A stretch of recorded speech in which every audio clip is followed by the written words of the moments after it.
Right. Good morning, ladies and gentlemen, and welcome to the In Conversation with Commissioner of Charities and Charity Council 2025. A warm welcome as well to participants who are joining us online today. Today's event is brought to you by the Office of the Commissioner of Charities, Charity Council, Pro Bono SG, and the National Volunteer and Philanthropy Centre. We're really happy to see all of you here today. My name is Chin Lee and I'm from NVPC, and it's my pleasure to be your MC for today. Great, now I have silence. Before we begin, here are two housekeeping matters so that we can have a great session. Firstly, for Q&A, we will be using Pigeonhole Live for our Q&A session later. You can submit your questions and also vote for the questions that you would like answered throughout the event. For those of us who are here in person, please scan the QR code shown on the screen with your smart device. Alternatively, you can launch your preferred internet browser and enter www.pigeonhole.at into the address bar. When prompted, please key in our event passcode INCONVO2025 as shown on the slide. For our audience on Zoom, you can click on the link shared in the chat function to launch Pigeonhole Live on your device. If you are viewing this webinar on your desktop or laptop, you should receive an invitation to launch Pigeonhole. Next, please note that today's discussion is not intended to substitute any form of professional legal advice. If you do require specific legal advice, please consult a lawyer, and I believe there are some in the room today. All right, with housekeeping matters out of the way, let's get started with today's program, because I know that the team has actually worked really hard to put together a great lineup just for you. And I believe you will be leaving today's session with plenty of great insights and ideas. Here's a quick rundown of the event's proceedings. We will begin with an opening address by the Commissioner of Charities, Mr. Desmond Chin. Following that, you will get to hear all about the GovernWell Excellence in Charity Leadership program from our training partners. After all that sharing, we will go for a short break to freshen up before an engaging panel discussion moderated by Associate Professor Lim Lee Ching, Director at Note for Inclusive Lifelong Education at SUSS. On the panel will be Commissioner of Charities, Mr. Desmond Chin, Chairperson of the Charity Council, Ms. Theresa Goh, and CEO of NVPC, also my boss, Mr. Tony Soh. During the break, do visit the booths at the entrance, so they're just there, where our training partners and also NVPC have set up booths to share more with you on our GovernWell training programs and other resources. We will finish the day with Q&A because I'm sure by then what you have heard throughout the program would have set your mind thinking. As mentioned earlier, throughout today's event, so not just at Q&A, you can post your questions via Pigeonhole Live, which is set up earlier as we go along. So without further ado, let's invite Mr. Desmond Chin with a big round of applause to deliver his opening address. Commissioner, please.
from time to time.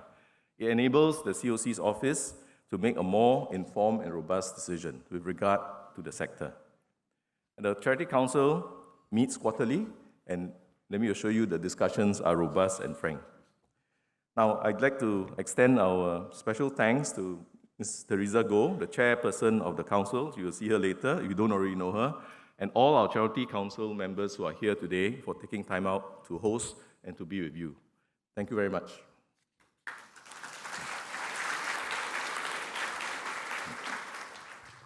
Now, I just thought I'd like to spend a bit of time to run through some of the work that has been done in 2024. We'll recap some of the key initiatives, but the key purpose of doing so is to bring all of us up to speed on the resources that are available for the charities to tap on. So let me begin. The Enterprise Risk Management Toolkit was launched in April last year. This toolkit was established in partnership with KPMG and the Singapore Institute of Technology to help our charities manage both foreseeable and unforeseeable risks. Now, with the Trump's tariffs, it's time to relook, I think, all our business continuity plans to see what we are doing, what can be done, and how it's going to affect all of us, including our charity sector. And it's important that we start to look at what we need to do to prepare for a downturn. The second area that we were working on was the ESG principles that were put in place with the revised code in April 2023. We have made progressive strides in integrating or trying to integrate the ESG principles into our charity sector. How do I know this? It's because we have numerous calls from all of you from time to time asking how to do it. So, to try and simplify matters, we have worked closely with KPMG, who kindly helped us to establish what we call the ESG playbook. This playbook now provides practical and actionable steps for our charities to adopt the ESG principles and practices and embed it into your operations. So please, it's available in the charity portal and you can take a look at it. Then we decided to take one more step further. KPMG has kindly agreed to help us establish run a workshop on the 28th of April. So if you have not signed up for it, please do sign up. Then we can see how you can do that. You can integrate those principles into your operations as well. Let me now just touch very briefly on something that is very important, is the anti-money laundering and countering of financing terrorism, what we call AML or TF. We have stepped up efforts to raise awareness of the risk of abuse for TF and ML among our charities and the need to implement the measures to mitigate your potential risk of abuse. Most recently, in January this year, we ran a webinar session together with Pro Bono SG, called Charities Lean Forward on TF abuse and AML abuse. It was supported closely by MHA and the Suspicious Transaction Reporting Office, or STRO. Now, why is this important? Because after the $3 billion case that happened in 2023, our office was inundated with hundreds of calls coming in asking us what to do. So the last year and a half, we have been very busy running webinars, training programs, putting out resources for charities to be aware of not just money laundering, but terrorism financing abuse, and to put in place your policies and your procedures when you encounter, including making a report to STRO. We ran 3 training sessions last year. A mitigation toolkit was also developed. And then I think at that point, there were about 100 charities that attended, and these 100 charities were operating in high-risk jurisdiction as well as conflict zones. Last October, together with Wong Partnership, we developed a guidance template. So if you have not, and you want, and you need to put in place your AML and TF policies, there's a template there. Take it out, use it, understand what it means, so that you can then do it accordingly. Now, we have also moved on together with ISCA, who's present today, and Temasek Trust Foundation Advisors, or TTFA. They have kindly worked out a low Bono name screening services for charities that need to do some form of screening. I'd just like to make mention that of the 2,400 charities that we have in Singapore, 200 of our charities are operating in high-risk jurisdictions and very near conflict zones. These are the religious groups. They are like Mercy Relief, RLAF, and so on and so forth. So they're both religious as well as non-religious groups. Nothing wrong with it, all right? It's fine.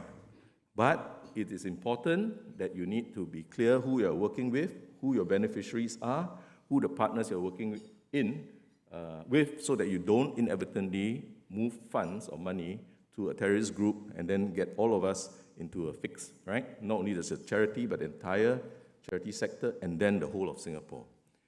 So we wanted to understand who these 200 charities are and what they're doing and whether they have their policies in place. So in January, we engaged these charities through sending to them a hypothetical case study on TF abuse and a questionnaire to help us to understand what's the level of awareness and whether they have put things in place. So we received 80 responses. Of the 80 responses, 82% said they have their policies in place. So we are very relieved.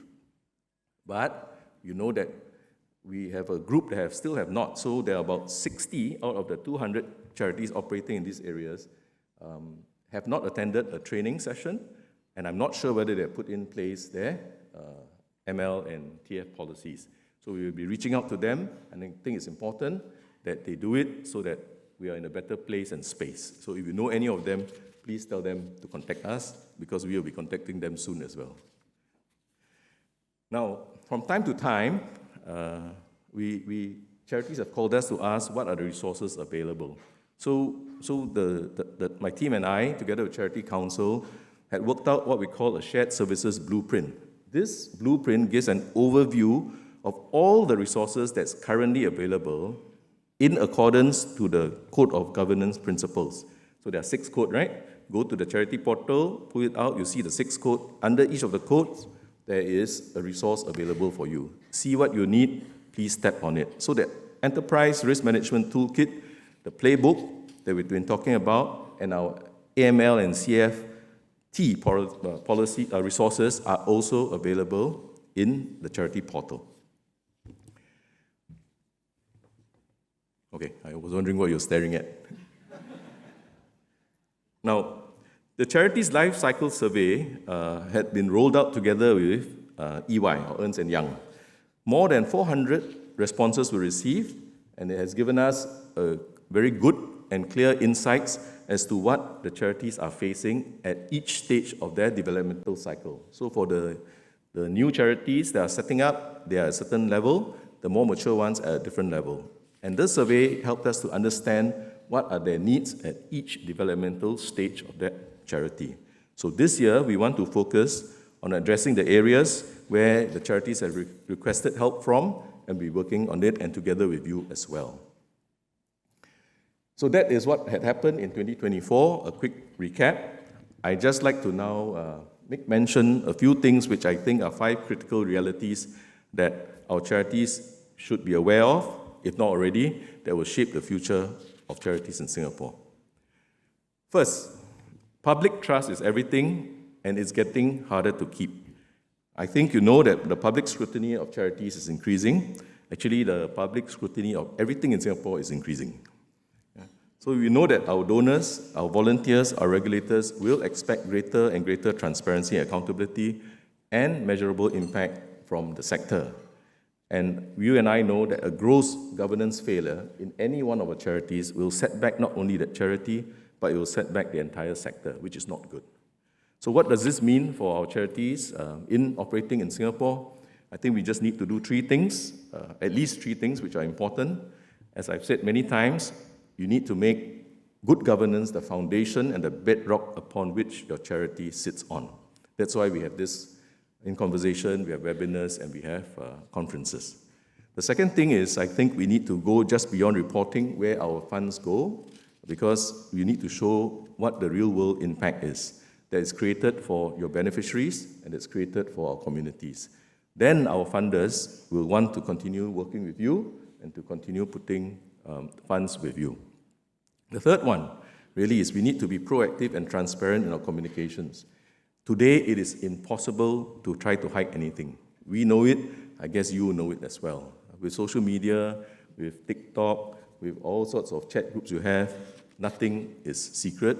It's better to be upfront, especially if things have gone wrong. Then in a crisis, just be upfront, get it corrected, and then move on from there. The second area I think that's important for us to take note is that fundraising is only going to get tougher, and diversification is what we all need to do. Now, I know that many of our charities rely heavily on traditional donations, but I think if you continue to do that, you will face donor fatigue in time to come, and that will be quite soon. I know at the same time, costs are expensive, operations are expensive, and government funding, although it provides some relief, I think, as I've said many times before, we should not rely on them solely as a long-term solution. So what do we do then? If I may suggest, I think we need to move on beyond soliciting just donations and just grants. I think it's important that you need to start to explore alternatives like corporate partnerships, like impact investing, and working as like social enterprises. Now, I'm very happy that Tony is here. Tony is the CEO of NVPC, especially knowledgeable in the area of corporate partnerships. If Tony, you can stand up, they will zoom to you like honey, bees to honey.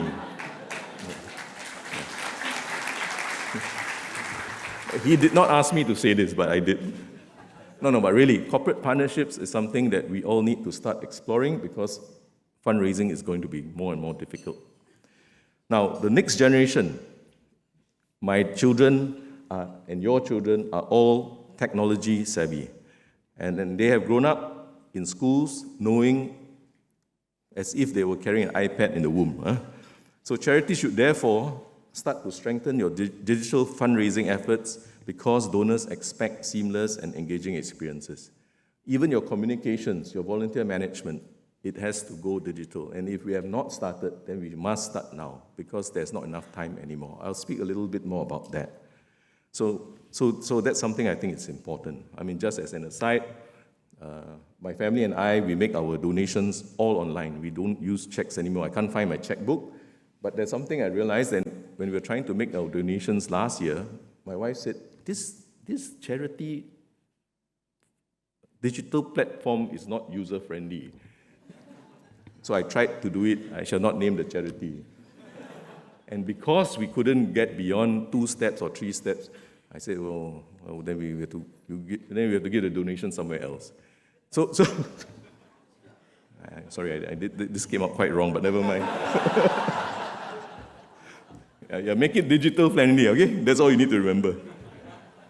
All right, the third thing, is digital transformation is no longer optional. I think I've said this. It is necessary, please. I think my example speaks of it.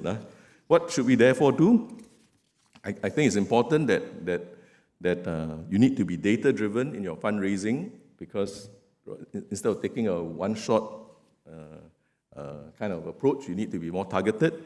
I think we need to also automate some of the repetitive tasks to free up your very, very limited manpower in order so that you can do more meaningful work. I know this is particularly difficult for the small charities. I run a charity unit of only 22 people to look after the 2,400 charities. We are trying to automate as much of our processes as possible.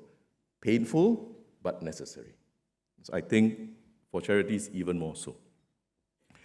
Because we're going digital, therefore we need to invest wisely in cybersecurity.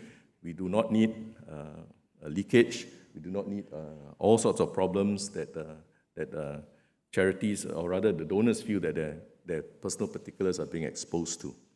There is a Charities Capability Fund, so please listen carefully. It's called the Information Communications Technology Grant, ICT grant. Go to the charity portal, it's there. Please use that fund and then start your digital journey today. The fourth area is the social needs, that social needs of Singapore are changing, and I think our charities must pivot. Now, we have talked a lot about aging population, rising mental health issues, climate change, and economic uncertainties. So these are all coming, and some are coming sooner rather than later. So I think we need to stay agile. We need to evaluate what are the services that we run that work, those that are not working, drop them, and move on to other areas. I've said this, and I think Theresa has mentioned this a million times.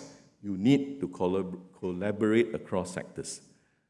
And the reason is because no single charity holds a solution to all these complex and interrelated issues. We need to work in partnership with others. I know it's difficult because trust levels have to be built, but if you start small and you start now, you can have, your resources will be increased. Where you have only one resource, the other fellow has one resource. When you come together, you usually have more than two.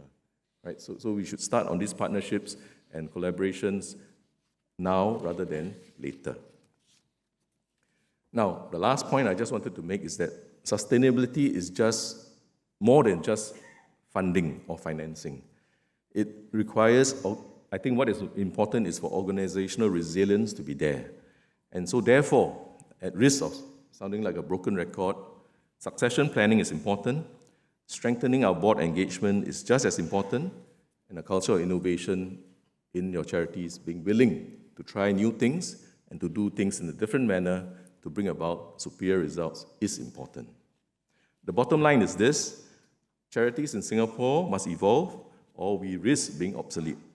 Trust, financial sustainability, digital transformation, adaptability, and long-term resilience are no longer good to have, they are non-negotiable. We need to start work on them today. Now, the last part, I just wanted to quickly cover and to give you all a sense of what is happening so that when we approach you, we can tap on your knowledge and understanding, is what we're going to do in 2025. Well, there are three things. The first one is one of the key areas that we are working on is training for our charity leaders. Why are we doing this? At last year's In Conversation session, Madam Chair, Theresa, asked all of you, both virtually and those who are present in this room, whether board training is useful. So 82% of you responded with a resounding yes. So we started work on it, and we take you very seriously. So don't blame me if what I'm going to say does not resonate with you now, because 82% of you asked for it, and so here it comes. Yeah. So let me just share with you what we have planned. Now, and the reason why board training is important is because a well-trained board and a well-trained staff will be able to govern your charities well, will be able to do your job better, and your beneficiaries will gain. So let me just briefly touch on it. So we have decided that we should try and make training as structured as possible. And to do so, we are piloting a training curriculum called GovernWell, Excellence in Charity Leadership. This will be launched in July this year. You ask who to attend. Well, first, you can brief. Training is not mandatory. Although it is not mandatory, I would strongly encourage the individuals in charities and leadership positions, mainly our governing board members, our subcommittee members, our C-suite and D-suite leaders to please attend this tailored, curated training program that have been put together by 5 partners. Who are the 5 partners? They're on the screen now. Okay. They are ISCA, the Institute of Singapore Chartered Accountants. They are the NCSS, there's Pro Bono SG, there's SID, and the Majority Trust. All right? So these 5 have been working very closely and very hard with us to try to come up with 4 topics. What are the 4 areas that we think are very important for all charities to minimally have? First, ethics and leadership. Second, financial stewardship. Third, needless to say, governance. And last, which will become increasingly important for all of us, as I've been repeating, measuring and communicating impact. Our 5 partners will be speaking and be sharing the details after this. Now, to make it as least onerous as possible, because all of you are very busy people, I know that, you have day jobs, many of our board members actually have full-time day jobs, and doing this is part of their community giving. So we have we are encouraging that training is voluntary, but 1/3 of our board members and key officers to complete this training over the next 3 years. Not over the next 1 year, over the next 3 years. Just 1/3 of your board. Of course, if you want to do more, please don't let us stop you. Now, the benefits are important because it will help the charity to run better. We have also wanted to make it as user and cost-friendly. So our partners have done their best to design a course curriculum to deliver as much of it on e-learning platforms as possible. I think 80 to 90% is on an e-learning platform. So you are only required to attend in person once or twice for a particular module. We have also worked out the sums, and we will significantly subsidize attendance for this course through the Charity Capabilities Fund of up to 80%. So the cost has been brought down to several $1,000s to just $840 per participant. So it's $840 over 2 years for each board member or each a person in leadership to attend the board training.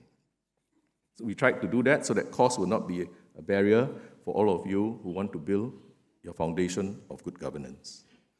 Now, as I said, this is important because the training will then provide a common language for board members and for the leadership to speak.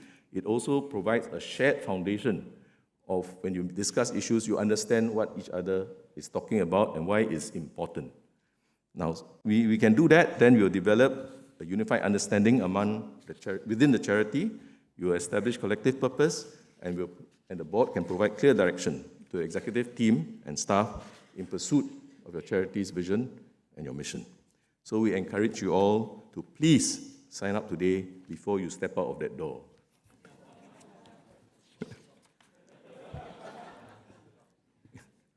And the door is closed. Now, the second thing that we're working on is a new framework for evaluating transparency and governance standards of charities. Now, with the implementation of the revised Code of Governance in 2023, there is a need to review the relevance of the current awards and the evaluation standards that we have set. So we are working with SUSS, who's helping us develop a new and consolidated framework that we will hope to share with you by the end of the year. Now, lastly, but very importantly, is what we call, we're working with Pro Bono Singapore to develop and to launch a charity conciliation service to support charities that need dispute resolution in an effective manner. And then you don't have to do it publicly in court and cause a lot of problems, not just for yourself, but for other people as well. Mediation services are increasingly valuable for charities because mediation can foster understanding and protects relations and preserves your own charity reputation. We hope that this will be done in the second half of this year, and I would really, really hope that those of you who are having some dispute, whether internally or externally with other entities, utilize these services. It's always better to be able to resolve issues through mediation than actually to go court because it gets messy, it becomes expensive, you use charity resources unnecessarily, and most of all, I think all of us cannot sleep properly at night if you do that. With mediation, you can resolve things probably a bit more amicably, and then we can sort it out. Now, before I close, I just want to express my deepest gratitude to three groups of people. First, obviously, to our Charity Council, and the members in the Charity Council. They have been working with the COC's office quietly, tirelessly, and meeting every quarter, and they have a very good agenda that we are trying to do to push out resources to the sector. The second one is our partners, without which none of this is going to happen, all right? So these partners have been working with us to develop playbooks, templates, so on and so forth. The list is very long, and we really, really appreciate the efforts that our partners have given to us. And of course, the third one is all of you. Without you, Singapore will be much poorer. Without the work that you do, I think it'll be a problem for many sectors in Singapore. So thank you for all of you for the work that you do. Now, finally, I was wondering how to summarize this very long speech, and I decided to try to summarize the key points that I've been trying to make on being prepared for our future through 4 limericks. First, on the importance of good governance. If I may read. A charity, steadfast and true, with governance clear in its view, no misdeeds concealed, all funds well reviewed, a beacon of trust shining through.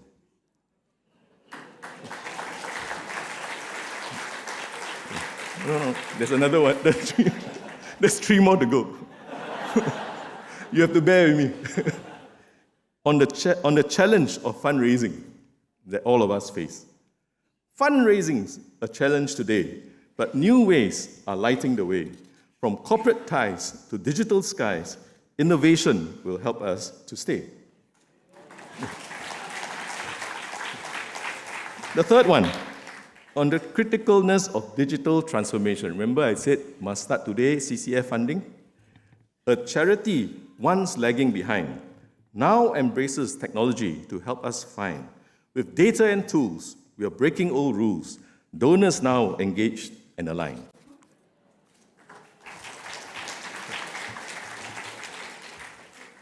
And the last one is on the need for adaptability, especially when donations are going to be tough, when tariffs are coming, and the economy is uncertain. Needs shift, and the world's on the move. Charities must constantly improve. With agility bright and collaboration in sight, they'll tackle each challenge and groove.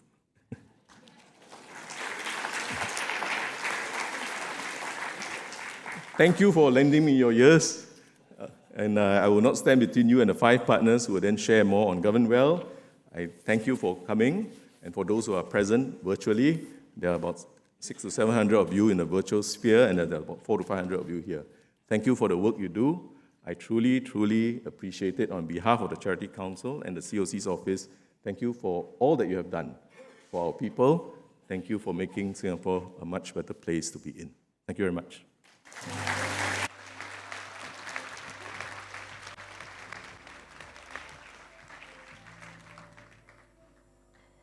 And on behalf of the audience, thank you, Commissioner, for that very engaging and insightful opening address. I particularly like that you included adaptability. It is a very good reminder to us that leadership is not just about getting the science correct. It is also about that flex, right, to artfully adapt to ever-changing environments calmly and confidently. And this art is really what drives my team's work over at NVPC. So let's give Commissioner another round of applause. I think the limerick needs to go up on the Code of Governance playbook. Yeah. And if I know some of you were asking if you would like to revisit the speech as well as the slides, not only for Commissioner's segment, but also anything that you're going to hear today, it will be uploaded onto Charity Portal. Okay, so you don't have to keep taking photos of the slides. All right, so as mentioned in Commissioner's opening address, the Charity Council has worked with partners to develop a training curriculum for charity leaders. And I think what's important is that you asked last year and they delivered this year, right? So the program called GovernWell Excellence in Charity Leadership covers areas such as governance, ethics, impact measurement, communications, and financial stewardship. To kick off the sharing, I'd like to invite Mr. Terence Kwek, CEO of Singapore Institute of Directors, to guide us through S-Good 2.0, Foundation Module of the GovernWell Excellence in Charity Leadership Program. Terence, please.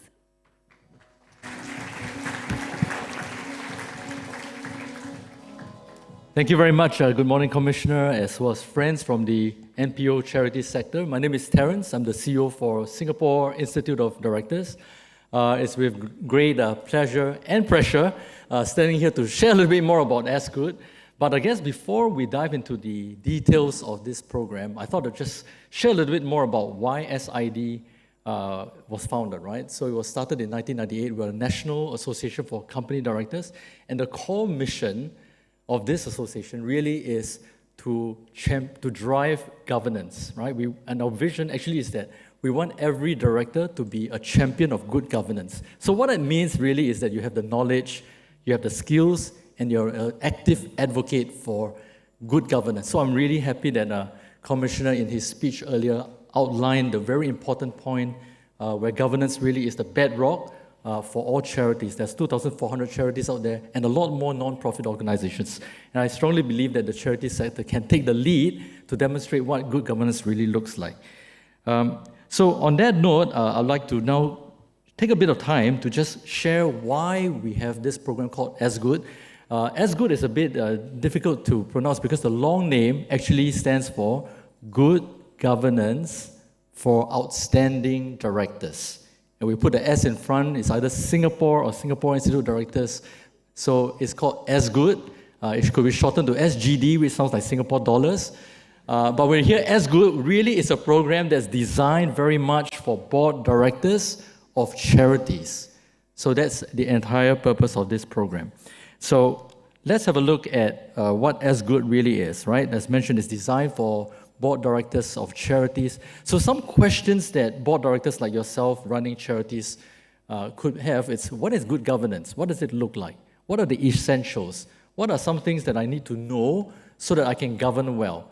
When I have many conversations with charity or Madam Chair, Theresa, we know that the motivation behind charity board directors are usually good, right? Because you're drawn to the charity for a specific cause. But not all of us may be very familiar with how charities or organizations should be well governed. So there are probably a lot of questions that you may have, and that's why we wanted to make sure that we have a program to try and address as many of those questions that come up for you as a board director.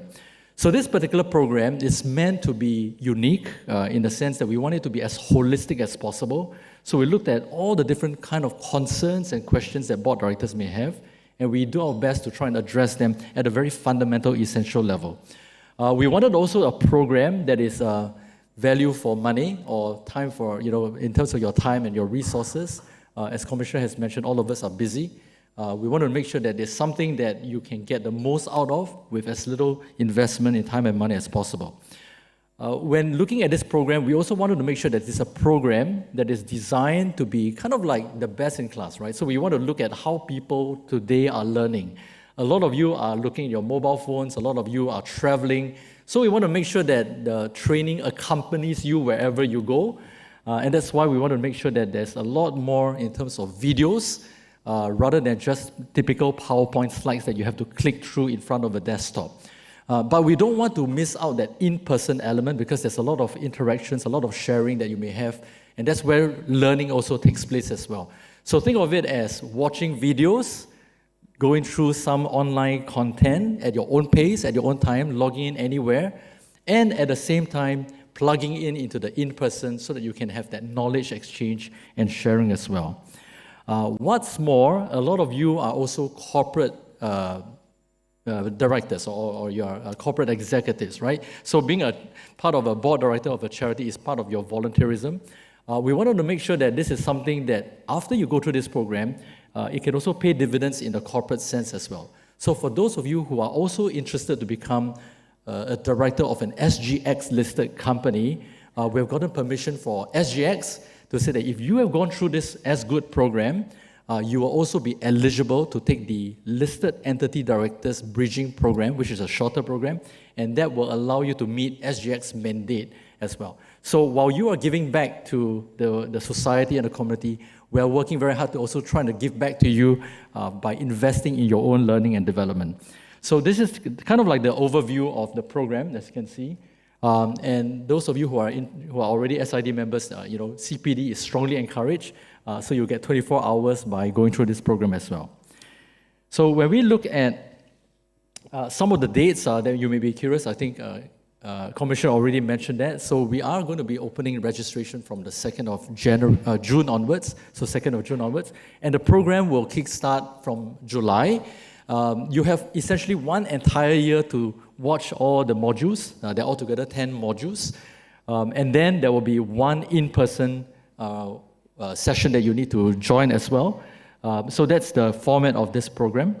So what exactly are the topics that's going to be covered in this As Good program? As you can see, I'm not going to go through every single one of them, but just a quick look, you can see that we have done our best to try and cover all the concerns that the charity representatives have in terms of making sure that board directors are really well equipped to govern well.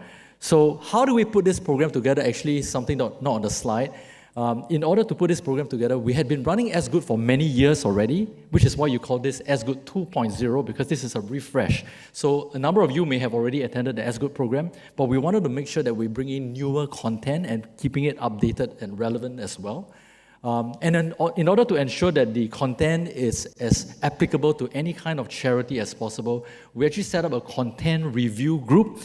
So at this point, I'm just going to take some time to say a big thank you to, of course, Charities Unit, Charity Council, NVPC, AIC, our big partner NCSS, as well as directors from the corporate side and charity side for reviewing the content. It's one thing to just put together a content and just put it out there, but it's another to make sure that the content really speaks to you as charity board directors as well. And as you can see from all these different modules, we are very blessed to have very good speakers. So as you're watching the videos, hopefully you feel that they're talking to you. And of course, As Good will also feature the voices and the faces of Commissioner himself. Madam Chair Theresa is going to be there, as well as Chairperson of NCSS, Anita Pham. And of course, Tony, we cannot let him run away. So Tony is going to be highlighted in the videos as well. And of course, many other experienced board directors of different kinds of charities, just to give you a sense that this is not something only from one dimension, but it's as holistic as possible as well. So we shared already a little bit about the e-learning module. So this is the in-person one. So in order to complete the entire As Good program, you don't just watch the videos and also do the e-learning, but you do need to come to an in-person one-day session as well. And as you can see, this one-day session is meant to really integrate everything that you've learned. And just in case you watch something and you say, I'm not quite certain what that really means, then that in-person session allows you to clarify and also listen to case studies. I think this is one of the key features of this program. We are updating all our cases. We're looking at new examples. Some of you sitting right here could very well be the story and the case studies or best practices as well. So look out for that. And as an additional bonus, we also have a regulator panel, which is optional. But of course, please, just because we say optional, please do also attend this because we want to make sure that we get certain updates and we deep dive into again, some of the key topics or emerging trends for all of us. So, final slide, investments. All of us are very keen. How much does this actually cost? With everything that you see up there, the price point is $1,000 as an investment. But thanks to the Capability Development Fund, we are looking at a funding of up to 80% if you're eligible. And of course, a lot of the details are going to be worked out. And obviously, it's not fun if you are the only board director in your charity who has gone through this program because you're so excited. But we go back to your board, everybody look at you and say, you look like you're coming from Mars. So it'd be great if you can, the rest of your board directors to also sign up. And to ensure that as many people sign up as possible, we have put together a bundle package. In other words, $6,000 for 10 seats for your entire charity. And of course, the management team are more than welcome to join us as well. So with about 40 seconds to go on my time, I don't want to take up the time for the next speaker. Really, this is a program that's designed by board directors, by administrators and sector regulators from the charity and non-profit sector for all of you board directors. So please do sign up. I've only got 3 things, if you cannot remember everything you've seen, as a quick call to action. 1 is please scan and register your interests, so that we can get in touch with you and furnish you with more details. So register your interest. Number 2, we've got a booth right at the back. You can see the SID logo. You can't miss that. And number 3, please tell everybody. And I think I'm right on time. Thank you, everybody. Thank you.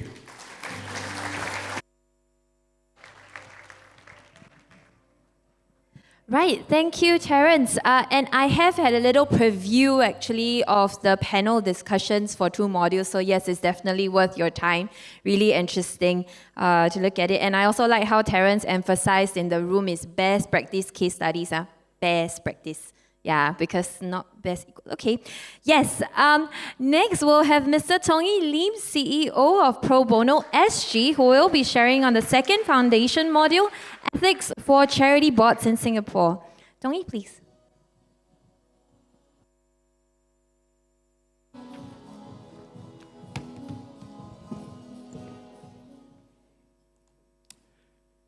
So good morning. At the heart of every good charity are good ethics. Ethics are the moral compass guiding charities to not only do good, but to do good well. For charity board members, a strong ethical foundation is essential to uphold your charity's mission and maintain the trust of donors, beneficiaries, and the public. Unfortunately, good intentions alone are not enough. The 2005 NKF scandal, for example, revealed how ethical lapses can shatter a charity's reputation and erode public confidence.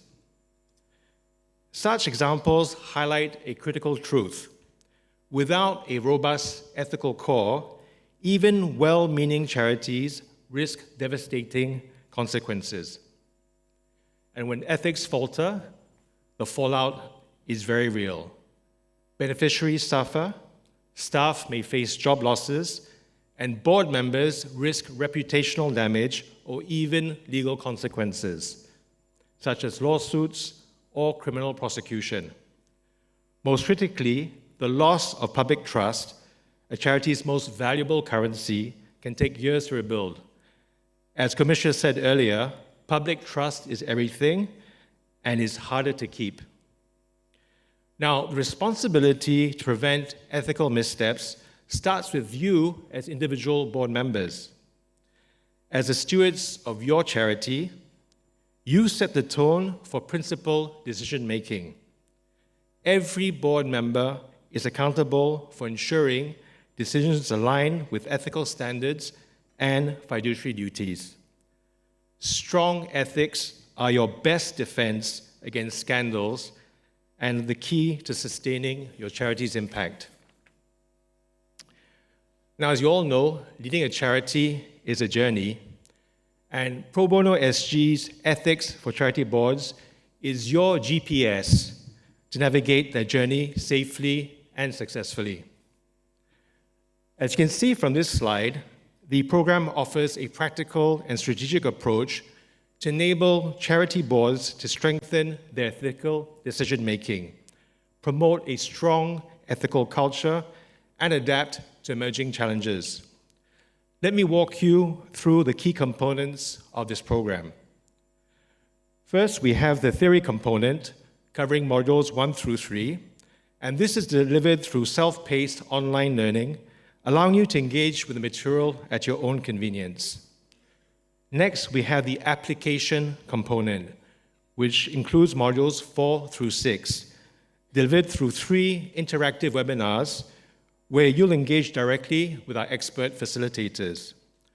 Finally, we have the implementation component, which encompasses modules 7 and 8, and these are delivered via 2 virtual workshops designed to put your learning into practice.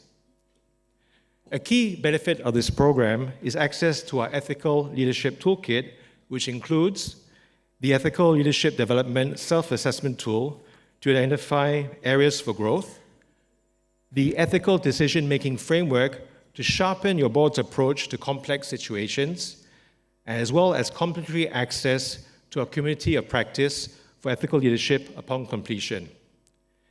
In total, the program provides 15 CPD hours, offering substantial professional development while equipping you with essential skills for ethical leadership. Let's move to the next slide to explore the curriculum structure in more detail. So our curriculum is structured to build your capabilities systematically. So we believe in a comprehensive approach that moves from foundational understanding to practical implementation.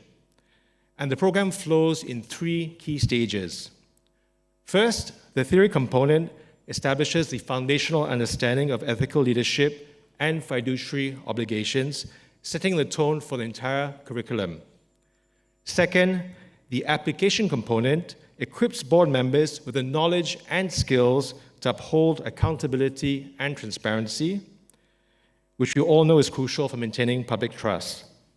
And then third, the implementation component focuses on building an effective and ethical board, recognizing the pivotal role your board plays in organizational success. So as mentioned earlier, upon completion of the program, you'll receive complimentary access to a community of practice, which allows peer-to-peer mentorship and learning as you carry on with your charity journey. So what makes this program particularly valuable is how it helps charity boards address critical challenges. Now, as outlined on the right of this slide, the program will help you with ensuring legal compliance, strengthening ethical decision-making, mitigate risk and conflict of interest, enhance board effectiveness and cohesion, uphold public trust and confidence, as well as to adapt to emerging challenges. So our curriculum comprises a blend of e-learning, interactive webinars, and virtual workshops to cater to diverse learning styles. We'll now look in a bit more detail to the modules and the delivery timeline. So the theory component covers the foundation of ethical leadership in the charity sector through 3 one-hour modules. Module 1 covers Ethics and Governance 101, Building Public Trust. Module 2, the ethical board's role in leadership, strategy, and oversight. And Module 3, Ethical Financial Stewardship and Public Accountability. Now, these safe-paced e-learning modules will be available from September 25th onwards, allowing you to access them at your convenience. Moving on to the application component, this will focus on ethical leadership, accountability, and transparency through 3 two-hour modules. Three two-hour modules. So Module 4 will be fiduciary duties, legal and ethical responsibilities. Module 5, navigating ethical dilemmas, a decision-making toolkit. And Module 6, ethical public engagement. So these will be delivered as interactive webinars on 3 separate fixed days between October 25th and February 26, 2026. And if you're unable to attend live, recordings will be available. Finally, we have the implementation component, which addresses building and leading an ethical board through 2 3-hour modules. And these modules will cover cultivating ethical leadership, board self-assessment and growth, and ethical decision-making in action, identifying and managing conflicts of interest. So these virtual workshops will be held on the first Wednesday of each month, as indicated on this slide. And we're offering 3 runs of the program so that you can adequately stagger attendance as well. So to conclude, by enrolling in this course, you'll empower your board to make sound, mission-aligned decisions, protect your charity's reputation, and build lasting public trust. So we hope that you'll take this step toward excellence and lead your charity to not just do good, but to do good well. And up here you have the QR code to register interest as well. We also have a booth in the room where you can actually get more details of the course. And as also, we also provide pro bono legal advice and support. So over and above the ethics course, do come to see us if you need any additional legal guidance. Thank you. Yeah.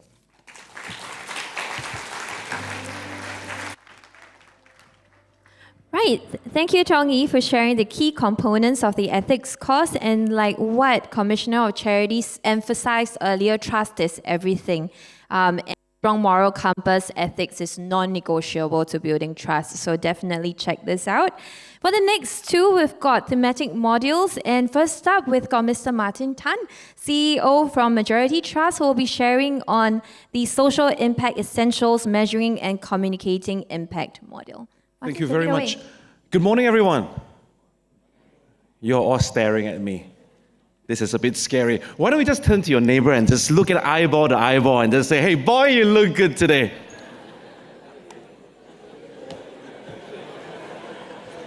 And since we're talking about measuring impact, you now need to put a score as to how authentic what the person say. I was just telling the team that it's been a real pleasure to be able to work with the Charities Unit on this offering. And coming straight after Pro Bono SG, which I thought the caveat at the front is really so Pro Bono SG, I thought it'd be good to start off my session, or at least this 10 minutes that I have, to talk about them. Pro Bono SG has been doing wonderful, wonderful work. in Singapore, and we had the privilege of funding a number of the projects. One of it is the Migrant Justice League. That's reached over 10,000 physical participants with over 190,000 streaming the tournament online. If you don't know what it is, they run a cricket tournament for migrant workers and their lawyers, volunteers together with it, and they have a great time. The last one was at the Padang, and I see a lot of the social media, and actually it's global because a lot of people are tuning in worldwide. But what's more important beyond those numbers is that the volunteers that was surveyed all said that it has given them a wonderful experience, that they want to volunteer again, and they want to be a part of it. The questions that was asked as part of the survey, 96.2% of the surveyed migrant workers reported a willingness to seek legal support from Pro Bono SG in an event that is for sports. So when you think about the work that the charities are doing, a large part is what numbers actually make sense. What data are we collecting to be able to help us tell the story? What we liked the most was the final one, which actually was a focus group discussion that came out after. And one of the volunteers described the tournament as this, that it wasn't not just about sports, it was about dignity, empowerment, and building bridges of solidarity. And to us, a lot about impact measurement is more than just the numbers and the data. It really is about the stories that we can tell and how we rally people together. For us who are on boards and for us who are senior executives running programs and sessions and organization, a large part of what we're trying to do is to create good in Singapore. The more we have the ability to tell the stories, the more we have the ability to measure the right numbers, the better we are at it. So the Majority Trust have the privilege of working with folks like Pro Bono SG and many of you in this room to be able to build a thriving community. We are by and large a philanthropic organization. We work with 500 donors over the last 8 years. We've aggregated about 60 million for Singapore charities, and we've directed that almost 100% to the ground to be able to build thriving and sustainable communities. Our hope as we work with donors is to be able to be working with charity partners in a very, very meaningful way. So one of the ways that we've been doing is to work with our insights and strategy team to be able to help and run clinics that does impact measurement, that helps with the data collection side of things, focus groups, and one of such projects is with Pro Bono SG in building up the community law center that is coming up. The various work that we do with our charity partners is to really bring together an ecosystem of support. And many of you would know that recently we launched Foundry in November, bringing a social impact hub. We now have 24 charities that is in the same space, and I welcome you to come. There is Better Cafe that is open there as well. So we now have a space that we can call home where people come together. So the importance of impact measurement. What we're trying to do is to create a program that we have been now running with our charities on the ground on an individualized basis as well as on a town hall basis, now making it available to board of directors of charities as well as senior management. So the program is called Social Impact Essentials, Measuring and Communicating Impact. And the goal is to look at practical frameworks, strategic insights and communication skills to, most importantly, strengthening decision making. There are many frameworks that our funders across, we raise funds as well, so we work with a lot of funders, we work with agencies, and we recognize that there is a need for us to collect data in a way that can actually meet the various frameworks, which is great because that's what we need to do. But at a board level, at a senior management level, we sort of need to think about what are the numbers that need to help us drive the organization. How does it lead to strategic decision making? How does it enhance transparency? And more importantly, not just the most important, but importantly, how does it effectively engage funders, beneficiaries, and public? So what we have decided to do is to run this completely in person. I know there's a lot of demand for online content so they can take it everywhere. And Terence has rightly said we all travel.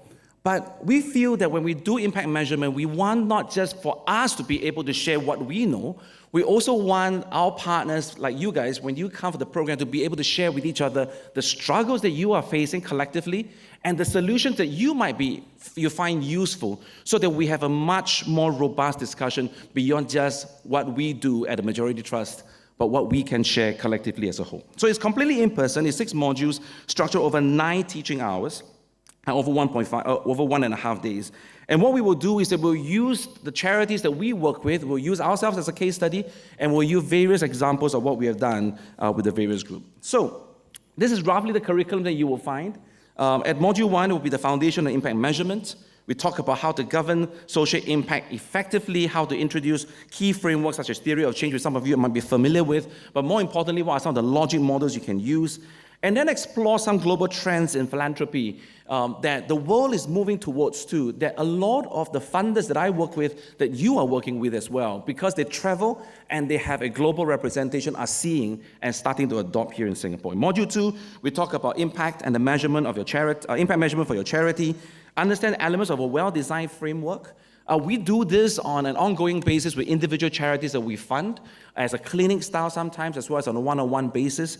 So we're taking this now at a cost level to be able to implement and share more. The third module, which is an important one for us as board members, is how do we right-size your impact measurement plan?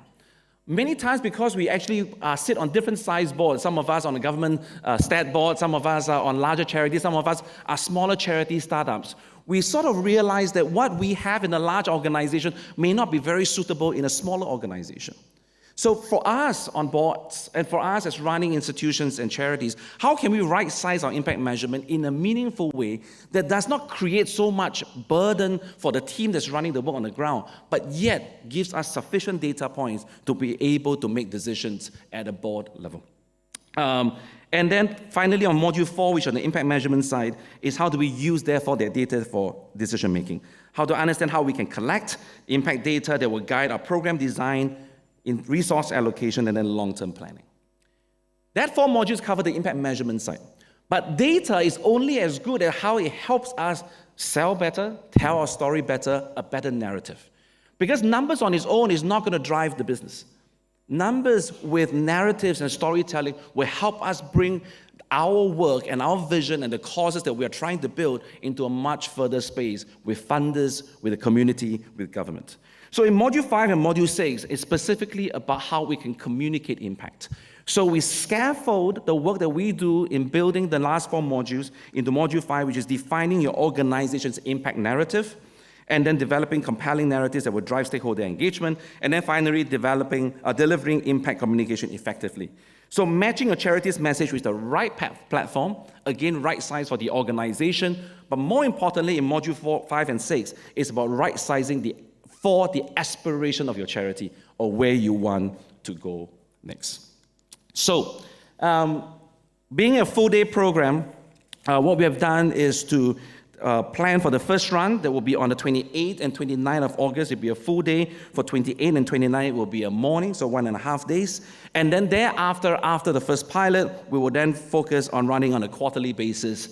I fully understand that this is a optional and voluntary program, but highly encouraged for us to come together. What we will do is that we will run it at Foundry itself. So it gives you a sense of the place as well. It also gives you a sense of the charity partners that are there. It's at 1,200 participants, and given that this is the first pilot run, fully in person, what we are doing is, let's just look at Cheryl and we are okay to do this, is that for today, as you are signing up, or if you can scan the QR code, for the pilot, we'll be offering a 20% discount for if you sort of scan and register your interest today. All right, we have a limited space because our training room and Foundry can take only about 30 to 35 people, so that's the amount of space that I have, and which is why we're running on a quarterly basis. So if you can, and it will be fully in person, and if you're qualifying and eligible for CCF funding, it's up to 80%. We also have a booth behind, so please come to us and chat with us. And the best thing about running a Singapore program, an in-person program, food, coffee, and tea will be provided for all both days. So thank you very much. I hope to see many of you. Thank you, Martin. Right, thank you, Martin, for the really energetic sharing. And speaking of food, coffee, etc., no, stay put first. We've got one more sharing to go before break at 11:15. And for the last sharing before break time, where there is food, coffee, and great conversations waiting for you, may I invite Professor Ang Hak Singh, Program Advisor from Institute of Singapore Chartered Accountants, to share on the module for Financial Stewardship for Charities. Prof. Ang, please. My brothers and sisters, good morning. Chair, COC, of course, Provost, SUSS. Brothers and sisters, last year you have made a commitment that 85% of you all want to study more. So we follow up and ask you what you want to study. And the best way to follow up is to ask you these questions. What are the challenges that you are facing, particularly in the area of finance and financial systems? So you have spoken. We have taken this back, we analyzed this, and we have identified competencies that require you to bridge these gaps. And we summarize all these competencies into 2 words. And we call this financial stewardship. Hey, clap now. Only she clap. Hey, brother, sister. The financial stewardship has a roadmap. And we have translated the training roadmaps into 9 modules. But I want to summarize it into 5 categories. The first category is financial governance. My brothers and sisters, today doing good, doing well is not enough. You heard from COC, you need to do right. Doing good, doing well, you need to do right. And financial governance is what we want to help you so that you can achieve these 3 objectives. Next is financial strategies. It's important that you must not only think of fundraising, I think COC have elaborated, but you must think of the word called financial sustainability. How to get financial sustainability? Something that you want to know, something that we'd like to share with you.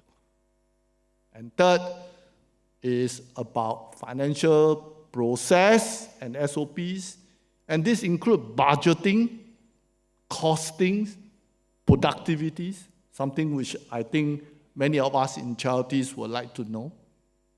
Fourth is financial reporting. My brothers and sisters, you need to report to your stakeholders. You need to understand financial statement. You need to understand and interpret what is balance sheet, what is income statement, what is cash statements. Finally, is financial support. My brothers and sisters, today we are living in a complex world. You have read PM's speech. Uncertainty is the only certainty. Yes. And therefore, here we are talking about technology, financial technologies. ISCA stands for Institute of Chartered Accountants for Singapore, by the way. ISCA has worked with you. We have launched our Bono shared services for digital accounting. We have benefited small charities. If you have not subscribed to it, please look into this because we really keep the cost low. And the other part of the support is also highlighted earlier, is about anti-money laundering. We want you to know, but we also want to support you through a shared services which has been launched. So in the program, you will know how to make use of the shared services because you are not alone in this journey. It's a complex journey, I want to assure you. So my brothers and sisters, these programs, the key of these programs is that you'll be conducted in hybrid. The bulk of the program, you don't come to us, we come to you through e-learning. Only 2 modules optional. We'd like to invite you back where we'll go through a case studies. Case studies so that we apply all the financial concepts, the 5 concepts I mentioned just now, so that it's not theory, but it's relevant to a case, and I guarantee you the case are Real case, we fudge the information because we want you to know that what you learn is indeed applied to our Singapore situations. They are taught by people who know you very well. They are your auditor. They know you, you know. But what I'm very impressed is that we assemble a team of a very senior high management. You have CEO, you have partners to actually conduct the program. And of course, the program is quality assured by none other than your brother. Okay? So you are assured. Why you should attend the course? Very simple. Number one, the progress is applied. We are not interested to share with you the theory of accounting. You are interested in the theory of accounting, please go to the universities. Okay? Because you need to start from what fundamental. But time is very precious to us. We go into applied learning for you. So one is applied learning. A lot of case studies. Number two is what I call teach by people who are the expert. In Chinese, we say 知己知彼，百战百胜. Know yourself, know your enemy, 1,000 battle, 1,000 victory. Taught by people who know you inside out. Number three, the course is not organized around ISCA, not organized around COC, but organized around you, my brothers and sisters. And number four, we provide a lot of convenience because it's run as an e-module. Number five, which is very critical, that's where ISCA asked me to do some advertisement. I shall do it. As many of you all will know, ISCA is the only professional bodies that is sanctioned by authority that has the right to sign off your financial statements in Singapore. And I think that is a very heavy responsibility. And if we have this responsibility, means what? Means that we have the legitimacy and the credibility to ensure that what we are offering to you are of that standard. If ISCA say true and fair view, is true and fair view, accepted by the law. That's how important it is. But the last of the last I want to say you must attend is this, my brother and sisters. You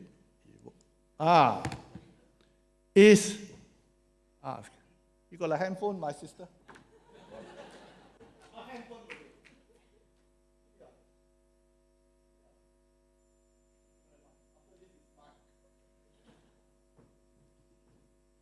Brothers and sisters, who don't have handphone, you can get this one for free. Who don't have handphone? Everybody got handphone, right? The program, the training will be done through your handphone. It means what? You can learn anywhere, anytime, almost anyhow. No, I mean it. Do you know that you can even learn it while you are in the toilet? For some of us. Not healthy, but take note of that. I want to emphasize this point because this is what we want you to have, to suit your convenience. That is our greatest motivation to encourage you to learn. But not only that, my brothers and sisters, member of the board, member of the D-suite, member of the C-suite, you go to the board meeting, suddenly in front of you there is a cash flow statement. You forget the cash flow statements. You know what you do? You take out your handphone, you go to module 1. No, hold on. You don't go through the whole module. In front of the first module, you go to module 1, you go to module 1.1, it clearly mentions cash flow. So you take out your handphone, you quietly, 10 minutes later, you become an expert. What is this called? Just-in-time learning. Really, my brothers and sisters. And this just-in-time learning is available for 1 year. 1 year, you know? Hey, y'all don't clap. 1 year leh. One-in-time learning. And I think it's important. My brothers and sisters, it's important. I want to be realistic. All of us are very busy here. And on top of that, at this moment is Chinese. We are moving to other languages. Our training modules will have subtitles. Subtitles. The idea is to make sure that those of us who are not really proficient in English have subtitles for you all to know the content. My brothers and sisters, I'm one of you. Trust me. I still, at this moment, while I may not be the COC is here. I now sit in many charity boards, as many of y'all will know. So the passion is very much in my heart. So together with ISCA, we are offering you a prize that you cannot say no. The word I like to use is called Bono. Remember? Bono. So you got the community, you got the corporate rates, you got the community rates, you got the pro bono rates, you got the Bono is after community is Bono. What's the price? The price is, I encourage you to come in 5. Really. You come in 5, the price is 500 per person, which means what? There are 11 modules. It's about $50 per module. And with the kind-hearted COC, who subsidize 80%, you know how much you pay per module? $10. And that gives you a capability, not only once, but for the whole year. 吹不了. You cannot find it anymore. When are we launching it? It's a special date that we are launching it, 15th of May. It's special for COC, it's special for ISCA, but for many of y'all, it's also special for me. So my brothers and sisters, if you allow me, because I actually just now went and spoke to some of y'all in Mandarin. I used a little bit of broken Mandarin. 会计之学会将会公布我们这个会计课程。这个课程你不需要去我们这边上学，单单用你的电话，你就能够上学，很方便。而且呢，那个价钱也非常公道。我希望你们会参加这个。如果你真的要知道那个内容多少呢，请下载我们的 QR 码。My brothers and sisters, in conclusion, please visit the ISCA booths, which is at the end. That's advertisement. And if you want more information, please download our QR code. With that note, my brother and sister, thank you. Have a good morning.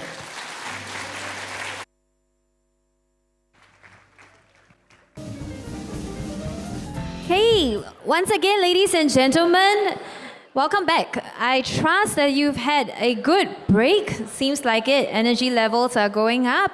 Again, people at the booth, it will be helpful if you can come back to your seats. The booths will still be there. Right. So we're going to move on to our next segment, which is going to be absolutely interesting and insightful. It's our panel discussion on From Board Excellence to Stronger Charities. And moderating today's panel discussion is Associate Professor Lim Lee Ching, Director at Note for Inclusive Lifelong Education, SUSS. And on the panel, we've got Mr. Desmond Chin, Commissioner of Charities, Ms. Theresa Goh, Chairperson, Charity Council, and Mr. Tony Soh, CEO of NVPC. Right, may I invite our moderator and panelists onto stage? Yes, let's give them a round of applause. Thank you for that. so that we could quieten down the crowd as well. And as they are making their way to the stage, a reminder for all of you, this is a two-way session. You can submit your questions via Pigeonhole. The panelists will be addressing them either during the panel or at the Q&A section. All right, we're ready? All good. Now we can go. All right, everyone, if you could settle down, we're going to get started. Prof Lim, over to you. Thank you, Chin Lee. All right, good morning, ladies and gentlemen. We'll just hop right into it while you settle down with your coffee and your drinks. Okay, so the topic of this panel today is stronger charities, and I've got it here, from board excellence to stronger charities. So maybe we begin with just some sort of larger framing considerations and then go into your questions on Pigeonhole. You can still continue in Pigeonhole. So perhaps for Madam Chair and Commissioner, maybe you want to say a bit about how the charity board landscape has evolved over the years, what sort of emerging trends we can see and expect. Madam Chair? All right, I suppose since you have not heard my voice yet, I will start with an answer. Well, it's based on my own experience and observation from, well, maybe 16, 17 years ago since I came into the sector. I would say the sector has matured tremendously. When I first started, I still recall that only 5% of the charity boards were renewing themselves regularly.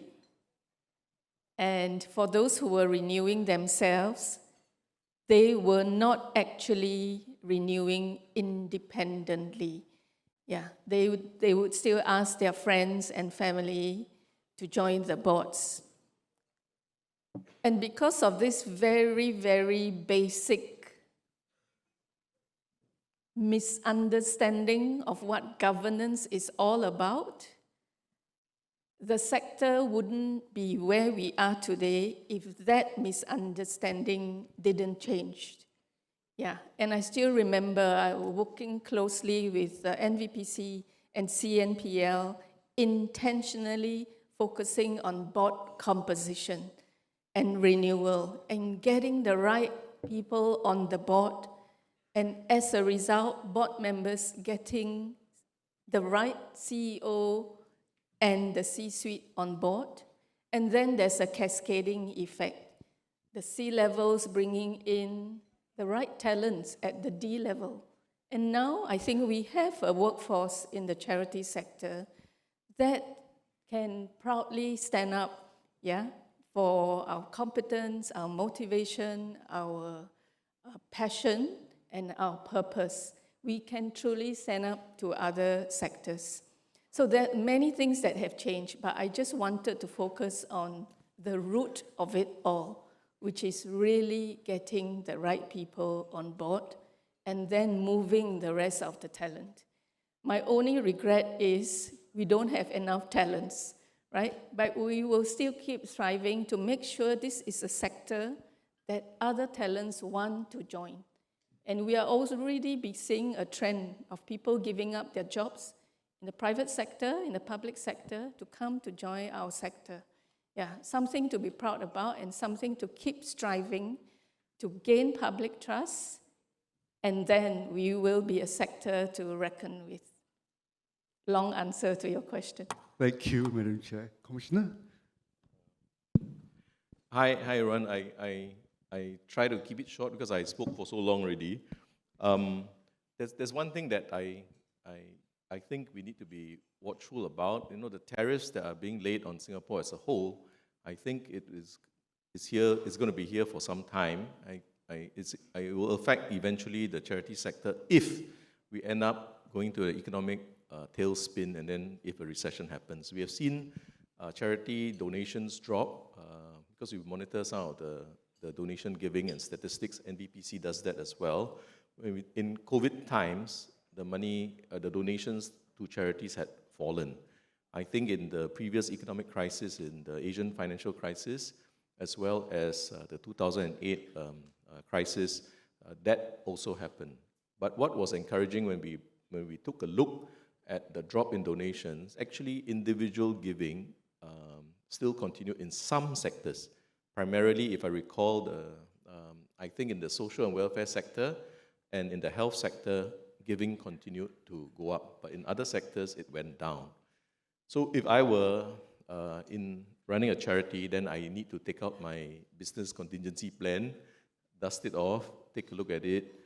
I would use this time that's coming to digitalize, to try to reduce redundant or repetitive work, free up my staff to do more value-added work, because in an economic crisis, you need all hands on deck. You need them to reach out, and so on and so forth. So there are a few things that you can do, preparing yourself for what might come if the economy does go down, does go south. Yeah, sorry, I just need to make two quick statements. Just now, after I made my speech, I sat down, my staff texted me and said, you know, COC, you thank everybody, Charity Council, Charities, you thank all your partners. How come you never thank us? So for the record, Crystal, do. I would like to thank my staff.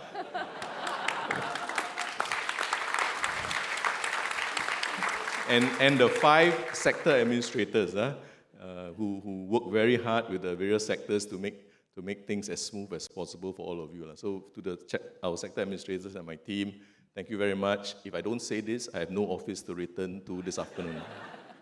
The second thing I also need to qualify is those limericks. ChatGPT is my best friend now. Thank you. Thanks, Commissioner. I think in relation to what Madam Chair and Commissioner have mentioned, perhaps Mr. Tony Soh, you can comment a bit about how charities can continue to recruit and retain for the board, plan for board renewal, create better excellence and capabilities in the areas such as fundraising, for example. So, yeah. Thank you. Indeed, the work that the Centre for Non-Profit Leadership, which is a very important part of NVPC, does is something called Board Match.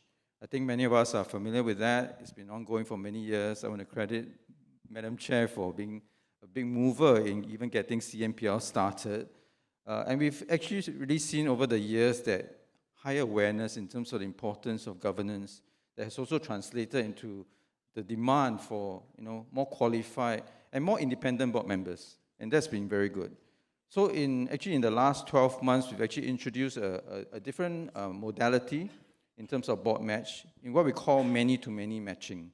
It is almost like a mini trade fair in terms of board matching, where we bring 8 to 10 charities into a room, and we will have about 80 to 100 volunteers. And these, on both sides, both on the charity side as well as on the volunteer side, we actually carefully curate the list so that there's a higher likelihood of matches. And so far, we've seen really good results. So you get a chance, every charity gets a chance to meet 8 to 9, 10 potential board members. You indicate and share what the board positions are available. Sometimes they are committee positions, sometimes even need for skilled volunteers.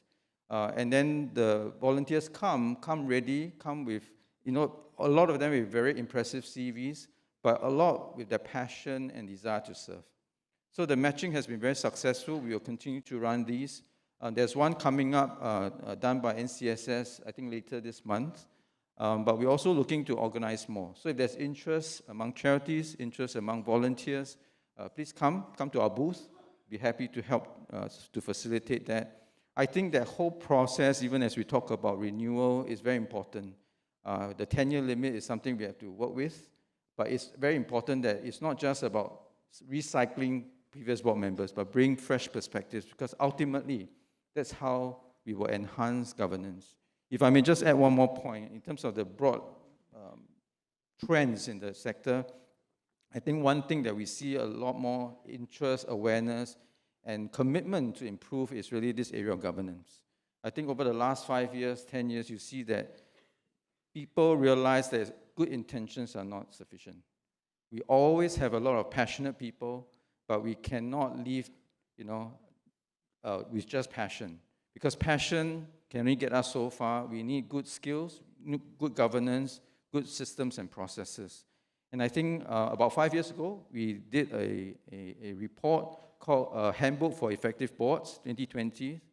We released that kind of in the throes of COVID, and that already established certain best practices for non-profit boards. We are doing an update of that. I want to thank the more than 100 charities who helped us in terms of the latest board leadership study that contributed to that, and more than 1,300 directors who also filled out the survey.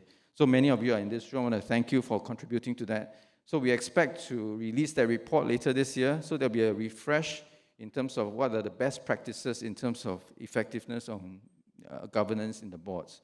The second trend I will mention is actually digitalization. Just to give you a sense, in 2020, you remember it was COVID, but 2020 saw a huge surge in online giving, at least for giving.sg. 2019, we got about 30 million in donations. 2020, that went up to 100 million. And it has been sustained at that level over the past few years. So if you're not fundraising digitally, you need to start. And this is one of those things, not even just the back end, but the front end in terms of how people are transacting.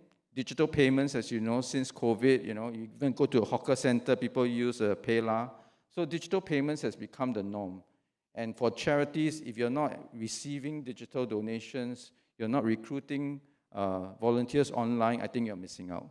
So that's another important trend that we need to bear in mind, and it really is shaping how charities will all evolve as we move forward. Thanks very much, Mr. Soh. Okay, so we will dive right into your questions on pigeonhole. I think something related to just this last point. We'll also try to group your questions together, so in the interest of time as well. So one of the top questions here is, with the rise of innovative fundraising methods and digital platforms, how should charities balance being agile and creative in fundraising while maintaining strong governance, so in areas of NFTs, crypto, and so on? And then how can we relate some of this to thinking of impact as well? So if any of our panelists want to have a go at this.